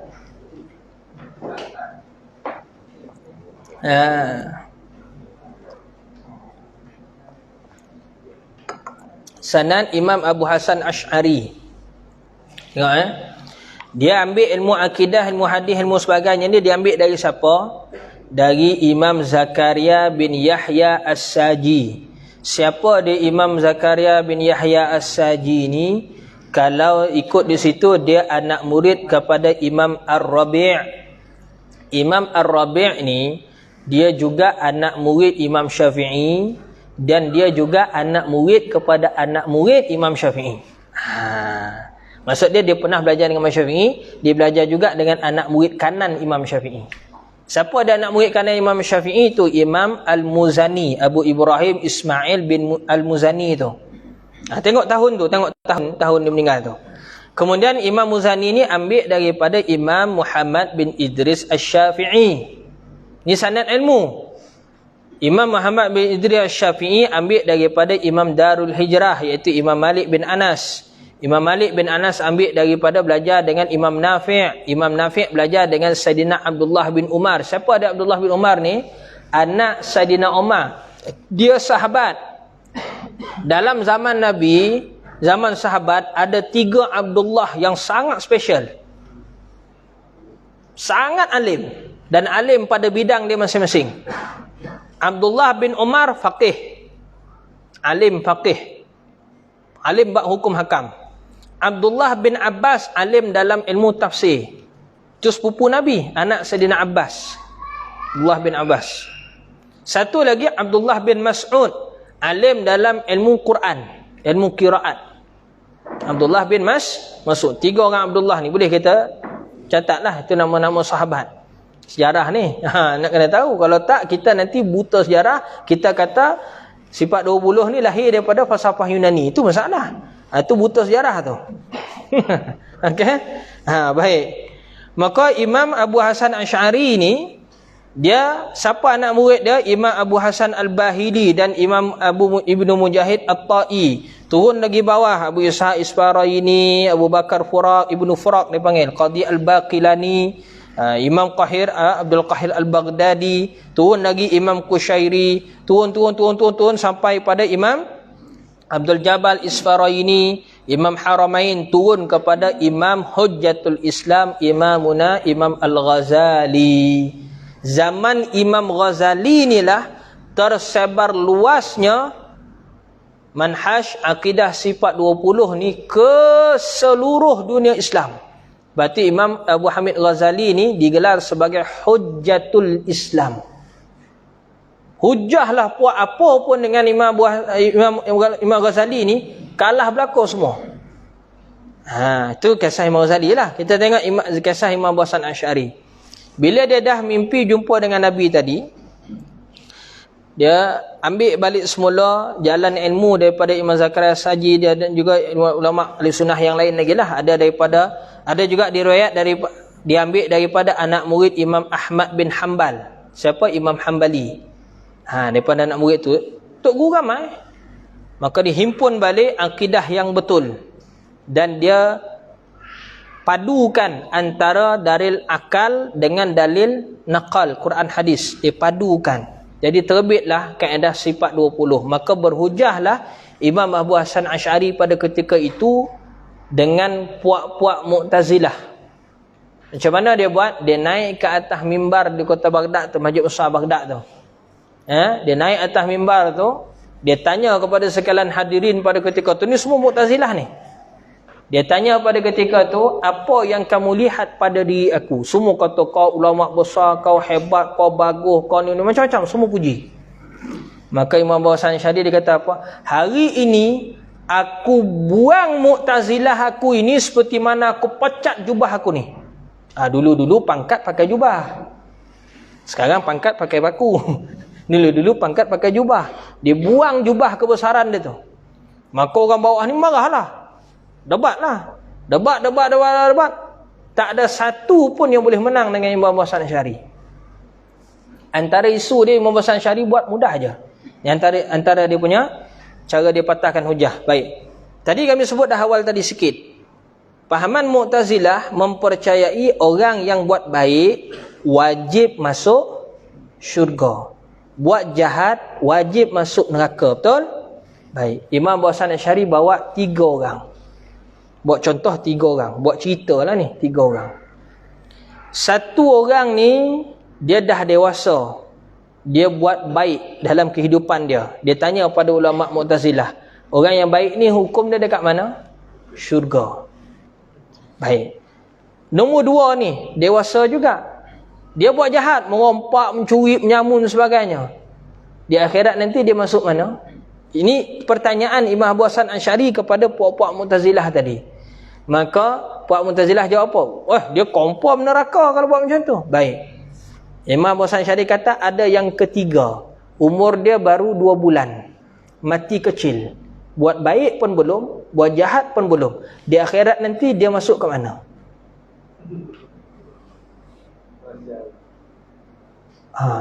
Kalau kita agak-agak ikut cara Mu'tazilah tadi, jeng tak otak kita. Apa nak jawab? Akhirnya, ni nak kata sesat ni. Puak Mu'tazilah tu bermula dengan persoalan itulah dia kata apa? Ada satu lagi. Manzilah baina manzilatin. RNR antara neraka dengan syurga, tengah-tengah tu ada satu. Lagi karut. Mana dalam Quran cerita tu? Ada tak ayat Quran cerita macam tu? Ada tak ayat Quran, hadis Nabi cerita pasal benda tu? Ada satu tempat antara syurga dengan neraka tengah-tengah tu. Ada tak? Tak ada. Lagi karut. Nampak sangat sesat. Mati hujah habis. Itu antara dah. Banyak isu lain lagi. Nanti kita masuk sikit demi sedikit. Itu penyusun akidah kita sifat 20 ni. Sebab tu akidah sifat 20 ni tuan-tuan guna kalau nak, bukan kita nak bergaduh, tidak. Tapi kalau kita nak menegakkan agama Islam kita betul di hadapan orang yang kufur, tak kisahlah puak apa sekalipun, Kristian ke, Yahudi ke, Etis ke, plural ke, liberal ke sebagainya, guna sifat 20 ni memang dia orang kalah. Memang habis, dia orang akan patah hujah. Yang penting kita tahulah macam mana nak guna. Ada pisau tapi tak reti nak guna, tak function juga pisau tu walaupun tajam. Betul ke tidak? Kita ada hujah dah ni, tapi tak reti nak guna. Function tak? Tak function. Begitu. Tapi kalau kita ada pisau tajam, kita reti nak semelih macam mana, nak potong bawang macam mana, potong sayur macam mana, nak tangkap lauk, siang lauk sebagainya macam mana. Kan banyak dia punya kegunaan pisau tu. Macam tu lah. Itu ilmu. Baik. Wallahu ta'ala alam. Cukup. Nanti Imam Abu Mansur Maturidi kita sambung lagi. Jauh dah tu, sejam dah. Buat akidah saja. Boleh kan? Panjang sikit lah buat akidah ni. Kalau tak, kita akan jadi boring saja kan. Lambat Pak Ustaz, tak apalah. Tuan-tuan nak khatam ke nak faham? Soalan tu soalan. Okey, boleh kita rehat sekejap 5 minit lebih kurang. Boleh boleh. Lega-lega bangun sekejap, pusing-pusing sekejap sebelum kita masuk kitab kedua. Wallahu ta'ala a'lamu bis-shawab. Cumanya jangan mulih lagi lah. Kita janji jam 10 kan.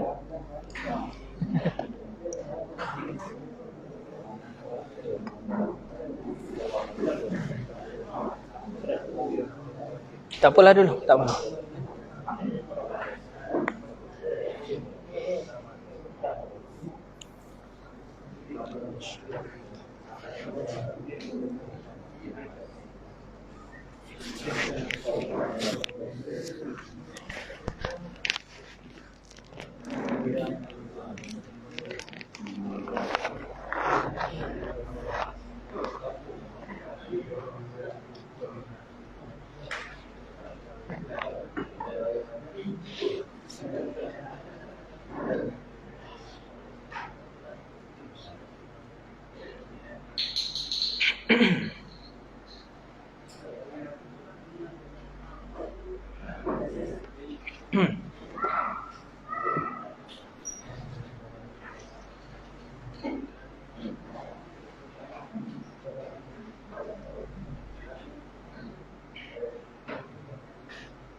Okey, baik, boleh teruskan. Boleh, tak apalah yang di luar tu nanti dia masuk nanti insya-Allah lah tu. Insya-Allah. Baik, kita sambung pada kitab yang kedua, itu kitab Safinatun Najah. Kitab kapal selamat. Tajuk dia pun syok dah. Safinah tu kapal. Najah tu yang berjaya atau yang selamat. Makna dia kapal penyelamat lah. Kita nak balik nanti kena ikut kapal. Seolah-olah macam nak cerita kisah Nabi Nuh. Nak selamat kena naik kapal Nabi Nuh. Kalau tak nak selamat, rasalah nak selamat, duduklah kat luar. Begitu. Maksud dia Syekh nak sebut apa dalam kitab ni? Nak selamat, amal. Amal yang disebut dalam kitab ni. Kita fahamkan, kita amalkan. Tapi kalau kata tak nak amalkan, tak nak fahamkan, jadi kita takkan selamat. Begitu. Itu. Syok tajuk dia tu kalau kita faham. Baik. Kita sambung pada muka surat 9. Kata pengarang rahimahullahu taala, kata Syekh Salim bin Abdullah Al-Hadrami dalam kitabnya ini, mudah-mudahan Allah taala memberikan manfaat kepada kita dan dengan ilmu beliau di dunia dan akhirat insya-Allah. Alhamdulillahi Rabbil Alamin wa bihi nasta'in ala umuri dunya waddin wa sallallahu wa sallama ala sayyidina Muhammadin khatamin nabiyyin wa alihi wa sahbihi ajma'in wa la hawla wa la quwwata illa billahil aliyil azim. Terjemahan dia, segala pujian hanya sanya bagi Allah, Tuhan empunya sekalian alam. Ni kami tambah tu. Kami tambah tu. Boleh tambah lah. Betul tambah tu tak apa. Tuhan empunya makna pemilik sekalian alam. Dan dengannya, yakni dengan Allah Ta'ala, kami meminta pertolongan. Mana kita minta pertolongan daripada Allah Ta'ala dalam melaksanakan perkara-perkara yang dinisbah kepada keduniaan dan juga kepada agama. Begitu. Mana agama ni pada akhirat lah. Baik. Kita bahas satu persatu. Alhamdulillah. Ini kaedah pondok. Kita masuk pondok kan sini? Pondok Turas Islam. Pondok Turas Labuan. Jadi kita bahas cara pondok. Bila bahas cara pondok, tuan-tuan kena tulis. Memang ni tulis dia ringkas. Tapi syarah dia mungkin Alhamdulillah tu habis masa malam ni. Tak apalah, mudah-mudahan masa tu Allah Ta'ala punya kan. Dia bagi kita tulis mana pun sempat lah. Alhamdulillah, terjemahan dia segala pujian hanya senya bagi Allah. Soalan, pujian ni ada berapa bentuk? Dah sebut segala, segala mesti banyak. Banyak tu berapa banyak? Ada 4 jenis pujian. Ni kena tulis. Pertama disebut oleh ulama pujian Tuhan kepada dirinya sendiri. Maknanya Allah Ta'ala memuji diri dia sendiri. Itu jenis pertama. Istilah dia dipanggil puji qadim kepada qadim. Itu istilah dia. Terjemahan dia mudah kita nak faham. Allah Ta'ala memuji dirinya sendiri. Ada tak dalilnya dalam Quran? Ada. Ni'mal maula wa ni'man nasir. Allahu rabbuna wa rabbukum. Itu contoh. Ataupun innallaha sami'ul alim. Contoh. Bubuhlah apa pun. Yang kita baca Al-Quran sebagainya tu kan. Itu Allah Ta'ala puji diri sendiri. Alhamdulillahi Rabbil Alamin. Kan surah Fatihah. Tu Allah Ta'ala puji diri sendiri tu. Puji zat dia sendiri. Dia puji diri dia sendiri. Yang kedua, makhluk memuji Tuhan.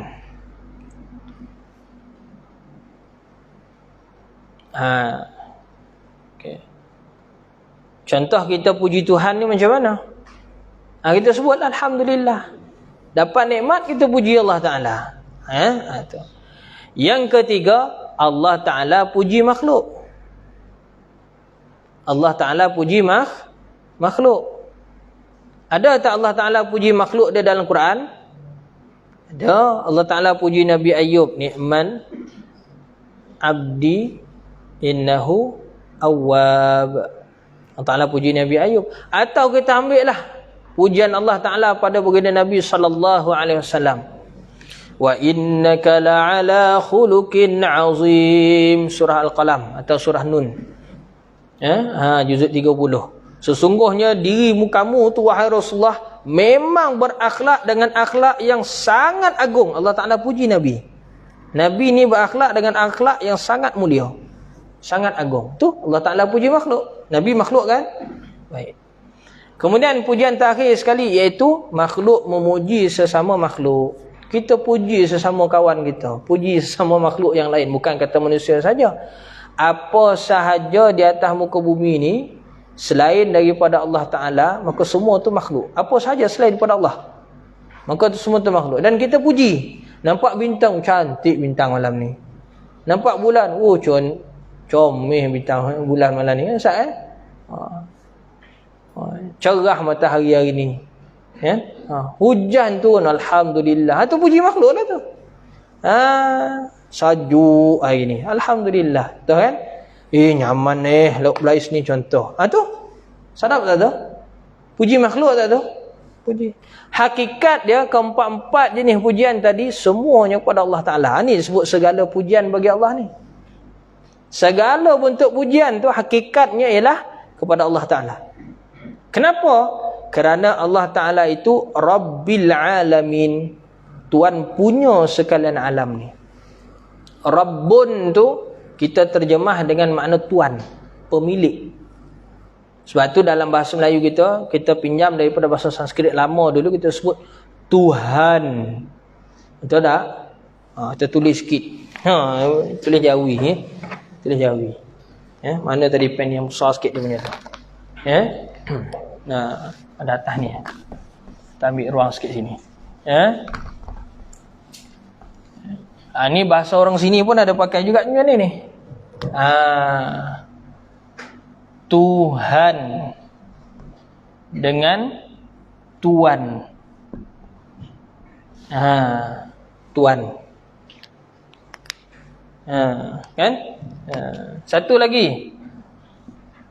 Tuha dengan tua. Apa beza? Sama tak? Sama makna. Tua orang tua. Tuha pun tua juga. Beza dia, ni lagi tua. Terjemah bahasa Semenanjung, tua bangka. Kalau terjemah bahasa Sembilan, tua ganyut. Itu ni Sembilan lah, bahasa ni Sembilan. Apa ni Sembilan mungkin faham lah tu, apa ada sini. Tak faham tak apalah. Tuha. Sangat tua. Tua lah. Boleh jadi lebih tua. Atas sikit, 27, 28. 28 tu tua. Tapi 28 dengan 82. Tu beza. Ni Tuha 82 tu. Tu bahasa orang sini. Tuhan dengan tuan. Maksud sama tak? Sama. Bukalah kamus.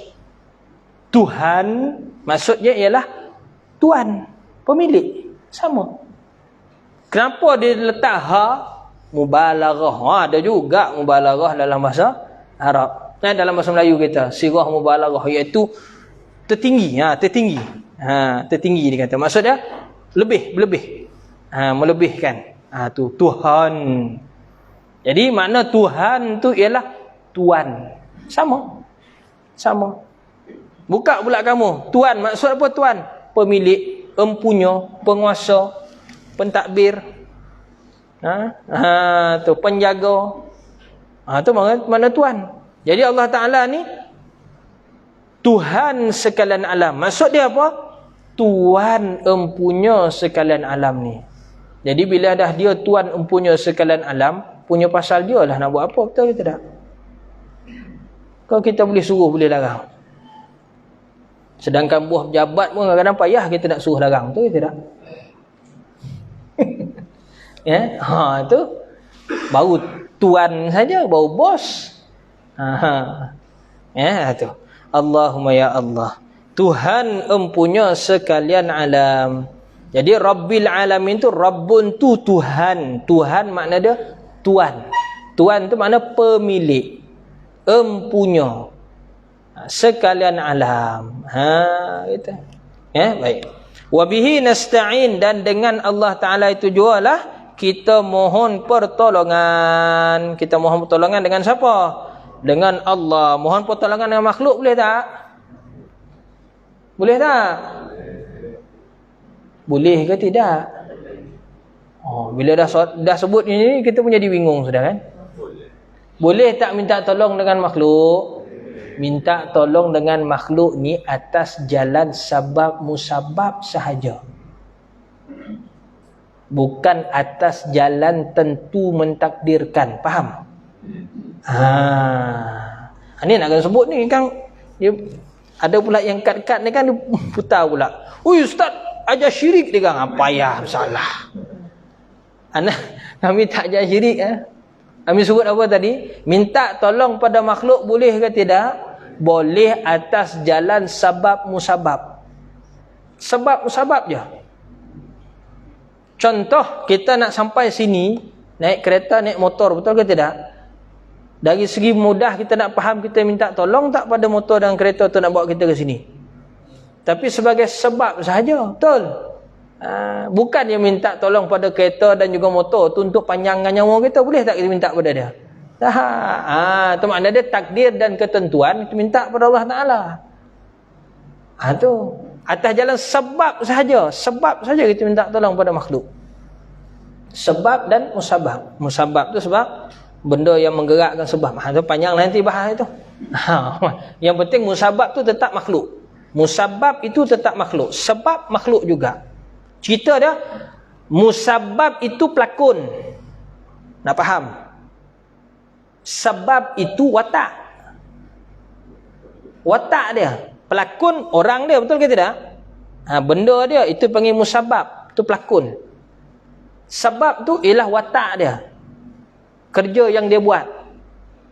Apa dia punya apa ni? Posisi dia dalam lakonan filem tu tadi. Dia nak kena buat apa? Jadi hero. Tu dipanggil sebab. Tapi dia tu sendiri, pelakon tu sendiri ialah musabab dia yang menggerakkan sebab tu. Yang menjadikan sebab tu, menjalankan, bukan menjalankan sebab tu. Yang menggerakkan watak tu tadi. Begitu. Nak faham, mudah faham itulah kot. Boleh kan? Boleh faham kan? Nampak kan? InsyaAllah. Begitu. Tapi kita minta kepada Allah Ta'ala. Allah Ta'ala ni director, adalah pengarah.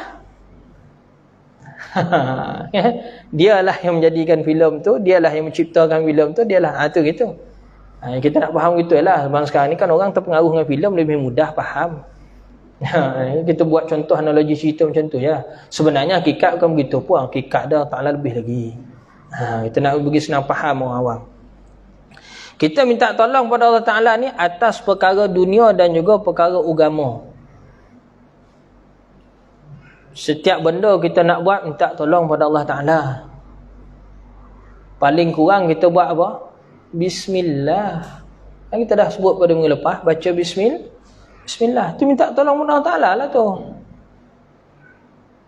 Nak datang sini tadi Bismillah. Kok rasa nak tidur malam ni pun Bismillah kak? Minta tolong. Dah ngantuk sangat pun Ustaz. Tak apalah, Bismillah lah. Bismikallahumma ahya wa amut. Tidurlah. Mudah-mudahan dengan tidur tu Allah Ta'ala bagi lebih faham lagi daripada orang celik. Manalah tahu kan? Kita tak tahu. Tok Kenali tu, kenal Tok Kenali? Siapa nama sebenar Tok Kenali? Entah bahasa tak tahu. Tanya Tok Kenali, kenal. Nama sebenar? Lupa aku bosas. Kenal tak Tok Kenali? Kenal. Siapa Tok Kenali? Itulah Tok Kenali lah. Kan? Nama sebenar dia Syekh Muhammad Yusuf bin Ahmad. Asal dari kampung Kenali, Tumpat, Kelantan. Seberang sungai. Asal kan? Dia seberang sungai Kelantan. Sungai Kelantan belah ini, ada sebelah sana. Dia Tumpat sebelah sana. Dia seberang sungai. Kampung dia tu, kampung Kenali. Ya. Allah Ta'ala bagi dia karamah hebat. Belajar pergi ke Mekah, orang miskin. Pergi ke Mekah, tahu tambang dia pun masa ketika tu dia buat berapa ringgit? RM20 ya tuan-tuan. Dari Kelantan pergi ke Mekah. Sampai sana dia nak belanja pakai apa? Dia nak makan apa? Tapi Allah Ta'ala bagi dia ilmu. Hebat. Dia masuk kelas Syekh Ahmad Patani pada ketika tu. Orang nampak dia ni tidur. Sebab dia pegang kitab pun tidak, pegang pen pun tidak. Ya dia miskin, dia nak mana ada apa-apa. Makan pun harap orang bagi pada ketika tu dekat Mekah tu. Dia tidur dalam masjid. Tapi hati dia sangat ikhlas. Tu Tok Kenali. Sampai sekarang kita kenal dia. Sebab dia digelar Tok Kenali. Sangat dikenali. Karamah dia besar. Besar karamah dia, tuan-tuan. Dia dalam majlis ilmu dia lelap mata, sebenarnya dia tak tidur jadi janganlah kita fitnah kawan-kawan kita. Kok dia lelap mata dalam majlis ilmu ni, mungkin dia tak tidur tu, dia dengar sebenarnya. Dia Tok Kenali tu. Dia tak lelap. Dia tak lelap, dia tak tidur, cuma dia pejam mata. Kenapa? Bila ditanya, dia kata kalau aku buka mata, aku nampak macam-macam, jadi aku tak fokus. Jadi dia dengar sungguh-sungguh betul-betul dengar. Kadang-kadang dia ambil air liur dia catat dekat tapak tangan dia. Jadi orang pelik Orang ingat dia tidur. Jadi Tok Guru tanya. Tok Guru marah, Tok Guru So cerita balik apa aku cakap tadi. Tok Kenali cakap sepatah, sebutir, sebiji macam mana Tok Guru sebut tadi tanpa hilang walaupun huruf waw. Allah Ta'ala bagi berkat pada dia. Mudah-mudahanlah ada kat dalam ni kan. Yang sifat Tok Kenali tu. Berakamlah. Nak. Rakam pakai yang ni bah, bukan pakai telefon. Itu tak cik. Dia ada. Itu tak kira. Tak boleh. Itu belum sampai tahap. Okey, nampak kan? Akhirnya Tok Kenali ni alim sungguh alim, sangat alim. Debat dengan ulama Mesir. Syekh Ahmad Patani dipanggil berdebat dengan ulama Mesir. Sampai di Mesir, masa surat tu sampai dari Mesir sampai ke Mekah, nak ajak Syekh Ahmad Patani ni berdebat dekat Mekah, dekat Mesir 14 masalah. Sampai kat sana, sebelum pergi sana tu Syekh Ahmad Patani tanya pada anak murid dia, siapa nak teman aku? Jadi Tok Kenali, saya nak ikut Tuan Guru. Bawa lah Tok Kenali. Sampai kat sana, 2 orang anak murid Tok Guru ni tadi, dia buat trik. Dia tukar. Tok Kenali kena berlakon jadi Syekh Ahmad Patani, Syekh Ahmad Patani jadi anak murid. Jadi yang jawab soalan ulama-ulama Mesir tu Syekh Ahmad Patani ke Tok Kenali? Tok Kenali sebenarnya. Itu pun ulama Mesir kalah. Belum Tok Guru lagi bahas.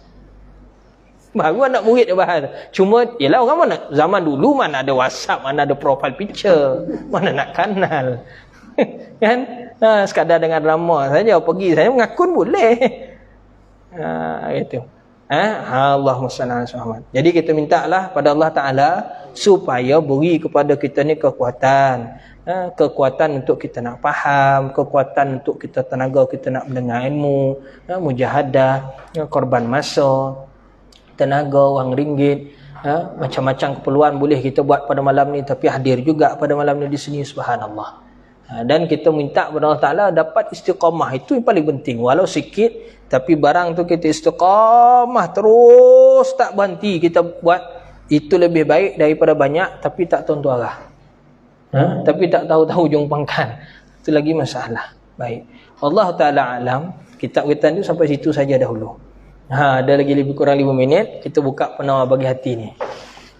Penawar bagi hati ni kenapa kami buka yang kitab Jawi? Kenapa yang Jawi? Kenapa tak ada yang tulisan Rumi? Supaya sama-sama belajar Jawi bah. Jangan alif ya mim buaya. Sudahlah. Bawa ura waunga unta habis. Alif ya mim buaya habis Bismillah. Baik. Kita sampai pada baris yang keempat. Ni cara baca kitab Jawi lama ni. Kitab Jawi lama ni dia tak ada titik, dia tak ada nokta. Ini cetak ni cetakan baru juga ni Ada lagi, ada titik-titik sebagainya, masih ada lagi susunan. Kalau kitab yang lama betul-betul tu tulisan macam samut tu, itu lagi tak ada titik, tak ada koma, tak ada nokta, tak tahu cerita ujung pangkal, tak tahu tajuk. Baca saya. Sebab tu nak baca dia ni kita akan sebut baris. Baris berapa? Dari atas ke dari bawah ke? Kita kena cari situ. Jadi kitab ni bila kita habis satu malam buat palang macam ni. Ini sistem dia. Ini cara kita nak dhabit. Buat palang di hujung kawasan yang kosong tu simpan tarikh. Jadi akan datang, kalau kata kami kelupaan, kami tak catat di sini, jadi kami akan tanya, hari tu kita sampai mana? Jadi tuan-tuan beritahulah baris nombor 1, 2, 3, 4, 5, 6 dari atas, dari bawah contoh. Perkataan sekian. Jadi kita sambung situ. Jadi kena ada buat palang macam ni, simpan tarikh di hujung. Atau tarikh di atas ni ke tak kisahlah. Ada ruang-ruang, tengok-tengok ruang mana tu kan? Situ. Baik, tak pandai Jawi bahasa tak apa, kami baca ikut sama-sama. Saya bukan ikut sama, maksud dia ikut pembelahan lah. Ikut pembelahan, tengok. Kata pengarang rahimahullahu ta'ala, Syekh Abdul Qadir Mandili sebut dalam kitabnya ini, kitab penawar bagi hati. Mudah-mudahan Allah Ta'ala bagi manfaat pada kita dengan ilmu beliau di akhir dunia dan juga akhirat, insyaAllah, amin. Baik. Dan selawat. Baris keempat daripada atas. Bawah dari Bismillahirrahmanirrahim tu, kita tengok baris keempat. 1, 2, 3, 4 dari atas.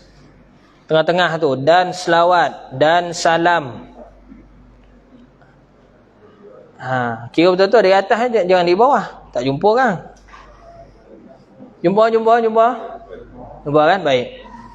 Dan selawat dan salam adalah keduanya bagi Nabi yang dibangkitkan kepada sekalian alam kerana rahmat. Baik, kita syarah kat sini. Dan selawat dan salam adalah keduanya bagi Nabi yang dibangkitkan kepada sekalian alam kerana rahmat. Siapa Nabi ni? Tulis atas perkataan Nabi itu Nabi Muhammad sallallahu alaihi wasallam. Begitu. Baik. Selawat dan salam. Betul ke tidak? Soalan. Dalam Al-Quran Allah Ta'ala berfirman, biasa orang laki-laki dengar ayat ni bila mau khutbah Jumaat. Dan ini jugalah ayat untuk jadi pembukaan kepada pintu mau tidur. Masa mau khutbah. Betul ke tidak? Sebabnya ayat ni dibaca oleh Tuan Bilal sebelum khatib naik mimbar. Bila naik mimbar, orang kita pun ramailah mula melabuhkan tirai. Kan? Gurau saya, bukan semua. InsyaAllah semua alim-alim belaka, insyaAllah. Amin. Baik. Inna Allah wa malaikatahu yusalluna ala nabi ya ayyuhalladzina amanu sallu alaihi wa sallimu taslima. Betul? Sadaqallahu azim. Dalam ayat tu Allah Ta'ala firman apa maksud dia? Innallaha wa malaikatahu yusalluna 'alan nabi. Sesungguhnya Allah dan para malaikatnya berselawat kepada Nabi. Betul? Baik. Jadi ada dua jenis selawat sudah kita nampak situ kan? Selawat Allah, selawat malaikat. Betul? Kemudian Allah Ta'ala perintah, ya ayyuhalladzina amanu sallu alaihi wasallimu taslima. Wahai sekalian orang beriman, selawat dan salamlah kamu kepada baginda Nabi dengan sebenar-benar pengucapan selawat dan salam. Jadi ada berapa jenis selawat? 3. Soalannya, adakah selawat Allah tu sama macam selawat kita orang mukmin ni? Adakah selawat malaikat tu sama macam selawat Allah? Adakah selawat Allah sama macam selawat kita? Selawat malaikat tu sama macam selawat kita orang mukmin? Tak juga. Betul ke tidak? Jadi tiga selawat ni ulama syarah. Ulama syarah. Selawat Allah tu apa makna selawat Allah? Kan kita sebut selawat ni kan? Jadi kita syarahlah apa makna selawat. Selawat Allah itu ialah rahmat dari Allah kepada baginda Nabi. Dan rahmat Allah kepada Nabi ni tak putus-putus walau dah masuk dalam syurga pun. Maksud dia sampai hari akhirat takkan putus. Dari dunia ni sampai akhirat rahmat Allah takkan putus pada Nabi. Di atas muka bumi ni ketika Nabi hidup, Allah Ta'ala bagi kepada Nabi pelbagai kelebihan.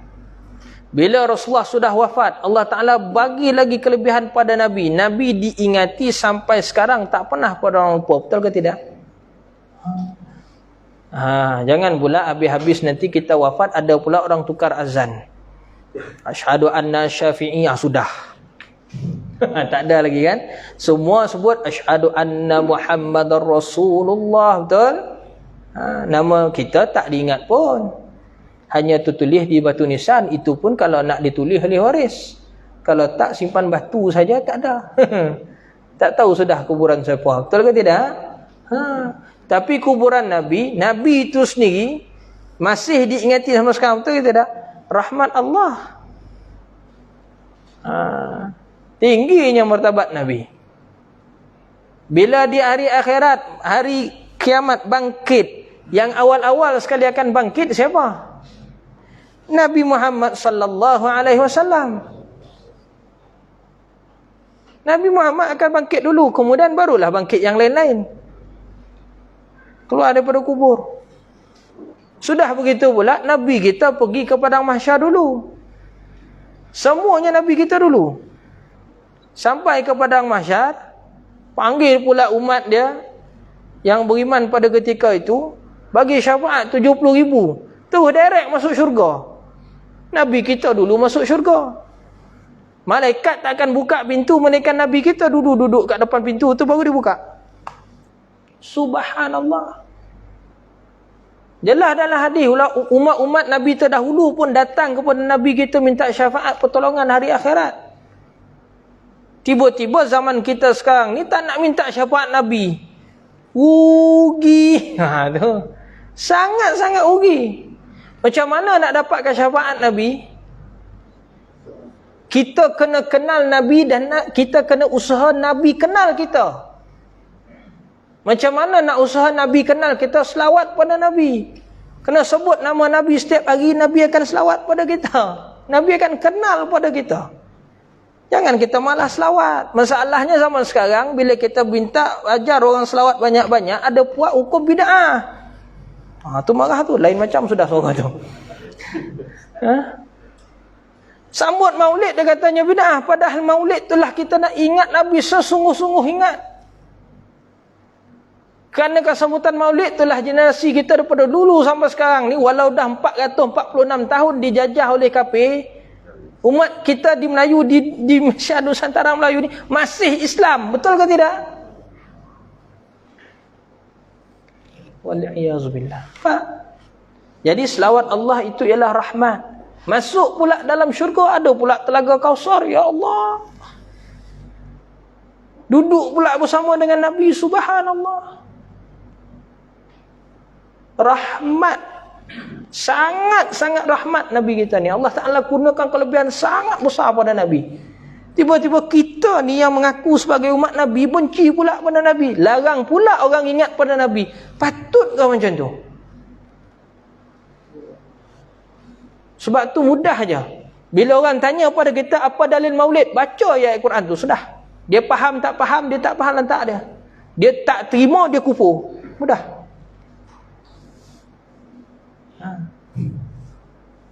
Ayat Al-Quran kita baca tadi. Kita selawat banyak-banyak, maulid berjanji ke apa sebagainya. Kata, mana maulid ni? Mana dalil sebagainya? Baca je dalil tu. Dia tak terima, dia kufur. Tak payah kita bahas panjang-panjang. Puak-puak tu kita bahas panjang pun dia takkan terima. Baca Quran ni, dia tak terima, dia kufur. Kalau dia tolak lagi, dia kufur. Sebab dia tolak Al-Quran. Keras tu. Dalil tu memang keras. Sebab tu ulama kadang-kadang dia tak nak guna dalil yang sampai tahap macam tu. Sebab rahmat lagi. Nak bahas guna logik lagi. Tak terima juga. Bahas tu. Buh tu. Al-Quran tu. Tutup cerita. Dia tolak, dia kufur. Tu. Direct ni. Rakam lagi. Tak apa, sebar. Nanti boleh cut video ni. Buat ni terus. Tak apa, sebarkan. Minta je insyaAllah. Orang hantam nanti kita sama-sama lah jawab. Kalau tak, kita buat tak tahu. Macam Syekh Ahmad Fahmi Zamzam kan. Orang hantam dia pun buat tak tahu. Dia terus mengajar. Apa masalah orang hantam-hantam lah kau. Akhlak Syekh Fahmi Zamzam. Subhanallah. Rahimahullah. Baik. Selawat malaikat. Apa maksud selawat malaikat? Ialah istighfar. Ni ulama syarah dalam kitab lah. Banyak-banyak lah kitab ulama ni. Amin aqal saja. Syarah begini. Dalam tafsir pun ada. Selawat malaikat ialah istighfar. Istighfarnya malaikat mohon ampun bagi pihak Nabi. Subhanallah. Soalan. Nabi kita ni ada buat jahat ke? Sampai malaikat kena istighfar untuk Nabi? Tak. Istighfarnya malaikat tu bukan mohon ampun kerana Nabi salah. Tapi istighfarnya malaikat itu ialah untuk meningkatkan martabat Nabi. Tingginya martabat Nabi setinggi-tinggi, lebih daripada sekalian makhluk. Dan malaikat sentiasa selawat pada Nabi. Maknanya malaikat sentiasa istighfar untuk Nabi. Kita ni nak tak kita dapat istighfar malaikat? Malaikat mohon ampun bagi pihak diri kita, nak tak? Nak. Kalau nak, hadir majlis ilmu. Itu salah satu tempat yang Nabi sebut, bila dalam majlis ilmu, malaikat ni dia ada panggil malaikat sayyarah, dia panggil istilah dia. Malaikat dia panggil malaikat petrol pula, patroli dia panggil. Malaikat yang sentiasa berpusing-pusing di atas muka bumi ni untuk cari majlis ilmu. Bila dia dengar saja majlis ilmu di satu tempat, dia akan panggil, dia akan signal malaikat-malaikat yang lain datang payungkan dia punya sayap. Tapi ada syaratlah majlis ilmu tu. Baca ayat Quran, kita berzikir, kita berselawat, kita bermaulid, qasidah sebagainya, itu majlis ilmu. Selagi mana tidak ada maksiat di dalamnya, selagi mana tidak ada perkara-perkara lara di dalamnya, tetap dipanggil majlis ilmu. Dan malaikat tu bukan sekadar dia payung dia punya sayap. Apa dia buat lagi? Dia doakan orang yang ada di dalam majlis ilmu ni. Sebab tu kalau masuk dalam majlis ilmu, tidur pun kami tak marah. Separuh syekh jangan kita buat macam tu kami tak marah. Sebab apa? Tidur itulah lebih baik bagi dia. Mudah-mudahan dengan tidur itu dia diampunkan dosa dia oleh Allah Ta'ala. Dengan sebab malaikat mohon pada Allah Ta'ala untuk pihak diri dia. Jadi kalau orang sakit masuk majlis ilmu, insya-Allah boleh sembuh. Dalam majlis ilmu dia minta lah doa. Doa dalam hati, ya Allah, ya Tuhanku, aku ni ustaz, aku ni ya Allah, aku dah kahwin banyak tahun dah ya Allah, tapi tak dapat anak. Minta dalam majlis ilmu pun salah. Mudah-mudahan makbul. Malaikat aminkan. Bukalah Sahih Bukhari, bukalah Sahih Muslim. Ada dia punya dalil. Istighfar malaikat. Malaikat sentiasa istighfar bagi pihak Nabi kita, selawat bagi pihak Nabi kita. Maknanya dia istighfar, meningkatkan martabat, pangkat darjat Nabi kita. Subhanallah. Baik. Penutup dah. Last penutup. Selawat orang mukmin. Apa ada selawat orang mukmin? Yang ya ayyuhallazina amanu sallu alaihi wasallimu taslima tadi tu kan. Selawat orang mukmin tu apa dia? Doa. Sebab tu solat pun makna dia doa, selawat pun makna dia doa. Yang asal daripada perkataan begini. Bila dia tulis saja perkataan begini ni sad lam ta begini ni, asas daripada sini je semuanya ialah makna dia doa. Pada sudut bahasa pun doa. Selawat pun macam ni juga ejaan dia. Cuma tambah waw je lah. Tambah waw je. Alif tu tukar waw. Ataupun tambah waw tengah-tengah. Antara lam dengan alif tu tambah waw je tengah-tengah. Jadi selawat. Baik. Ataupun seperti mana ejaan syekh tu. Sad lam alif waw ta marbutah. Dia ada panjang lah bahas tu. Panjang pula masa. Cuma kita nak faham makna selawat itu ialah doa. Kita doa kepada Allah Ta'ala supaya Allah Ta'ala selawat kepada Nabi. Selawat Allah tadi apa dia? Rahmat. Jadi minta pada Allah Ta'ala supaya kurniakan rahmat kepada Nabi. Sebab tu lafaz selawat kita, Allahumma salli ala Sayyidina Muhammad. Ataupun lafaz yang kedua, sallallahu ala Sayyidina Muhammad. Dua-dua lafaz makna sama, iaitu ya Allah ya Tuhanku, kurniakanlah selawatmu kepada baginda Nabi. Selawat Allah tadi apa dah? Rahmat. Kurniakanlah rahmatmu kepada penghulu kami Nabi Muhammad sallallahu alaihi wasallam. Tu. Dan Nabi janji pada kita dalam hadis sahih Muslim, man shalla alayya marratan wahidah sallallahu alaihi biha asyarata marrah. Barang siapa yang berselawat kepada aku sekali selawat, maka Allah Ta'ala akan balas kepada dia dengan 10 kali ganda selawat. Selawat Allah tadi apa dia? Rahmat. Jadi nakkan rahmat Allah, banyakkan selawat pada Nabi.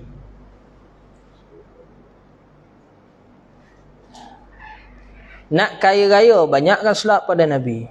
Nak mudah hidup sebagai-bagainya, selawat banyak pada Nabi. Kena banyak selawat pada Nabi. Allahumma salli ala Sayyidina Muhammad. Pedulikanlah orang yang tak nak selawat tu. Tambah Sayyidina pun salah. Astagfirullahalazim. Ya? Tak tahulah nak cakap macam mana. Kalau ikut almarhum Kiai Haji Tengku Ahmad Zainuddin kan, Tengku Zulkarnain, orang asahan Delhi tu, dia kata apa? Ku cabut kumis kau sekarang. Tu dia marah tu. Tambah Sayyidina pun apa masalah? Allah Ta'ala puji Nabi Yahya dalam Quran Sayyidan wa Hasura. Sayyid. Allah Ta'ala puji Nabi Yahya dalam Quran dengan istilah Sayyid. Antara Nabi Yahya dengan Nabi Muhammad sallallahu alaihi wasallam, pangkat Nabi kita ni ialah penghulu segala Nabi. Penghulu sekalian makhluk, bukan kata Nabi saja. Penghulu sekalian alam. Jadi takkan Nabi Yahya dalam Quran boleh kita panggil Sayyid, Nabi kita tak boleh panggil Sayyid. Tu geng-geng tu kita bagi dari Quran ada je. Kenapa je? Tolak je dikubur. Tolak je dikubur. Payah kita nak cakap elok kan. Tu. Sekarang ni puk bagi je. Lepas tu ada dalam hadis sahih pula, riwayat Imam Bazzar. Dia kata apa? Rasulullah sendiri sebut, ana sayyidu waladi Adam wala fakhra. Nabi sendiri ngaku dia tu penghulu sekalian anak Adam. Tapi Nabi tak belagak, tak sombong. Nabi sendiri mengaku diri dia sayyid. Tiba-tiba kita nak panggil Nabi Sayyid tak boleh. Astagfirullahalazim. Payah tak? Payah kan buat-buat macam tu kan? Tak payahlah kita nak layan. Kita teruskan saja. Baca je. Dalam tasyahud, Allahumma salli ala Sayyidina Muhammad wa ala ali Sayyidina Muhammad. Aja. Kama sallaita ala Sayyidina Ibrahim wa ala ali Sayyidina Ibrahim. Aja je. Luar daripada salat kita baca Allahumma salli ala Sayyidina Muhammad, Allahumma salli ala Sayyidina Muhammad, Allahumma salli ala Sayyidina Muhammad. Boleh baca je. Perbanyakkan. Wallahu ta'ala a'lam. Sekadar tu saja dahulu. Ambil masa 15 minit sudah. Lepas sudah 15 minit. Ada apa-apa soalan ke? Kalau ada mau ditanya. Dalam live ada soalan ke? Syabas. Dalam live ada soalan ke? Itu baru kita bahas selawat Kita belum bahas salam lagi. Ada makna salam satu lagi. Ni pun syok juga kita nak bahas makna salam ni. Nanti kita masuk buat istighasah, buat tawassul, buat salam tu je ada buat situ. Sayyidina ni makna penghulu, tuan. Sayyid ni makna tuan. Kan kita panggil tuan, apa khabar tuan? Tu. Terjemah bahasa Arab, tuan tu makna dia sayyid. Ya sayyidi kaifahaluka. Tu kalau bahasa Arab. Tu. Sayyid ni makna dia tuan. Kita panggil Nabi kita tuan. Betul ke tidak? Betul lah, Nabi kita penghulu kita. Tuan kita. Allahu Akbar. Daulat tuanku. Takkan Nabi kita tak dipanggil tuan? Allahu Akbar. Begitu. Adakah tak ada? Tak ada soalan Tuan-tuan adakah? Tuan-tuan, puan ada? Penat sudah kan? Tak apalah, sabarlah. Ini baru 1 jam lebih sikit. 1 jam 45 minit. Ya. Selawat boleh. Segala-gala lafaz selawat, sama ada yang ada riwayat dalam hadis ataupun yang riwayat daripada para ulama, semua kita boleh amal. Semua tu benar. Tidaklah ada orang berselawat melainkan untuk berdoa kepada Allah supaya Allah menurunkan rahmat kepada Nabi, dan dia minta juga rahmat itu turun juga kepada dia. Maka dia lafazkanlah berbagai jenis selawat. Dan asal dia selawat yang para ulama karang itu ialah kerana dia menzahirkan rasa cinta dia yang teramat sangat kepada Nabi. Rasa gembira dia kepada Nabi yang teramat-amat sangat. Kenapa kita kena zahirkan rasa cinta kita kepada Nabi? Kenapa kita kena cinta Nabi ni lebih daripada sekalian makhluk yang ada? Sebab Nabi sebut sendiri, la yu'minu ahadukum hatta akuna ahabba ilaih min walidihi wa waladihi wan nasi ajmain. Tidak sempurna iman seseorang, tu makna iman dia tak sampai 100%, melainkan sehinggalah dia menjadikan aku, yakni menjadikan Nabi, orang yang paling dia cintai. Ahabba, dia guna surah tafdil, paling dia cintai, lebih daripada dia sayang mak bapak dia sendiri, lebih daripada dia sayang anak pinak cucu cicit keturunan dia sendiri, lebih dia sayang lagi Nabi daripada sekalian umat manusia, isteri dan sebagainya. Sebab tu ulama dia menzahirkan rasa cinta dia tu, dia karang selawat. Sebenarnya dengan karangan selawat itu pun belum boleh lagi nak balas jasa Nabi sebenarnya. Tapi kita usaha, walau tak banyak mesti sedikit. Bacalah selawat jenis apa pun. Dan asal makna selawat itu doa.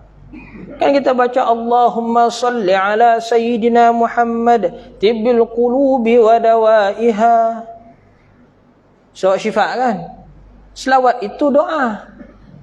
Doa sebut nama Nabi. Dalam tu kita selitkan juga, kita minta kesihatan untuk diri kita, minta kesembuhan daripada penyakit. Dapat tak agak doa tu? Sah tak doa tu? Sah lah kita doa pada Allah Ta'ala. Nabi pun janji dah, bila kita doa selawat pada Allah Ta'ala, turun rahmat bagi kita. Rahmat daripada Allah ni macam-macam bentuk. Sembuh dari penyakit, lepas daripada hutang, kesusahan dan sebagainya. Amalkan banyak selawat. Kita akhir zaman ni orang malah berzikir, orang malah selawat. Jadi kita nak selamat akhir zaman ni kena banyak berzikir, kena banyak selawat. Corona ke, Pak Kona ke, apa ke, jangan kita takut. Banyakkan kita zikir, banyakkan kita selawat. Itulah benteng yang paling ampuh. Kalau sampai satu ketika Labuan ni tak ada makanan sekalipun, makanlah kita dengan selawat dan zikir tu. InsyaAllah kita kenyang. Kenyang ke? Oh, ramai yang tergalak kan? Tapi itulah yang Nabi cakap. Akhir zaman nanti bila Dajjal keluar, orang mukmin tidak ada makanan. Sebab syurga Dajjal itu neraka bagi kita. Tapi neraka bagi Dajjal ialah syurga bagi kita. Nak selamat daripada fitnah dia, kita kena keluar daripada syurga dia tu, iaitu neraka kita tu. Kita kena pergi kepada neraka dia, iaitu syurga kita. Dan Nabi cerita akhir zaman nanti umat ni bila berjumpa dengan Dajjal, mereka ni tak ada makanan, kebuluran. Tetapi mereka ni kenyang dengan zikir. Nabi sendiri sebut. Maka siapa yang ahli zikir, kenyang lah. Tapi kalau kita ni pada sekarang tak berlatih, manalah tahu kot Dajjal tu congok depan mata kita sekarang, agak kita boleh lepas tak agak? Cukup sudah kan? Bawa talur saja di Labuan ni, habis sudah satu Labuan jadi murtad. Boleh? Sebab Labuan tak ada stok telur. Bawa saya stok telur sini, habis tutup cerita. Satu Labuan boleh jadi murtad. Ya? Tengok sendirilah, tengok sendiri. Tuan-tuan tengok sendiri. Allah Ta'ala alah, mohon maaf lah ambil masa panjang sangat kan. InsyaAllah ada rezeki peluang kita akan jumpa lagi pada waktu akan datang. Bismillahirrahmanirrahim. Rabbana anfa'na bima 'allamtana, Rabbana 'allimna alladhi yanfa'una, Rabbana faqihna faqih ahlana wa qarabati lana fi dinina. Allahumma sabbit qulubana 'ala dinika wa 'ala ta'atika ya Allah. Allahumma inna natawakkal ilaika ya Allah. Allahumma inna natawajjahu ilaika ya Allah binabiyina Muhammad nabiyur rahmah. Ya Muhammad inna natawajjahu bika ila rabbina fi hajatina lituqda lana. Allahumma ighfir lana dhunubana wal walidina warhamhum kama rabbawna shighara wa li jami'il mu'minina wal mu'minat wal muslimina wal muslimat al ahya'i minhum wal amwat bi rahmatika ya arhamar rahimin. Allahumma inna na'udzubika minal kufri wal faqr wa na'udzubika min azabil qabr ونعوذ بك من عذاب النار ونعوذ بك من فتنة مسيح الدجال ونعوذ بك من فتنة المحيا والممات ونعوذ بك من الفتنة ما ظهر منها وما بطن صلى الله على سيدنا محمد وعلى آله وصحبه وبارك وسلم الحمد لله رب العالمين. Assalamualaikum warahmatullahi wabarakatuh.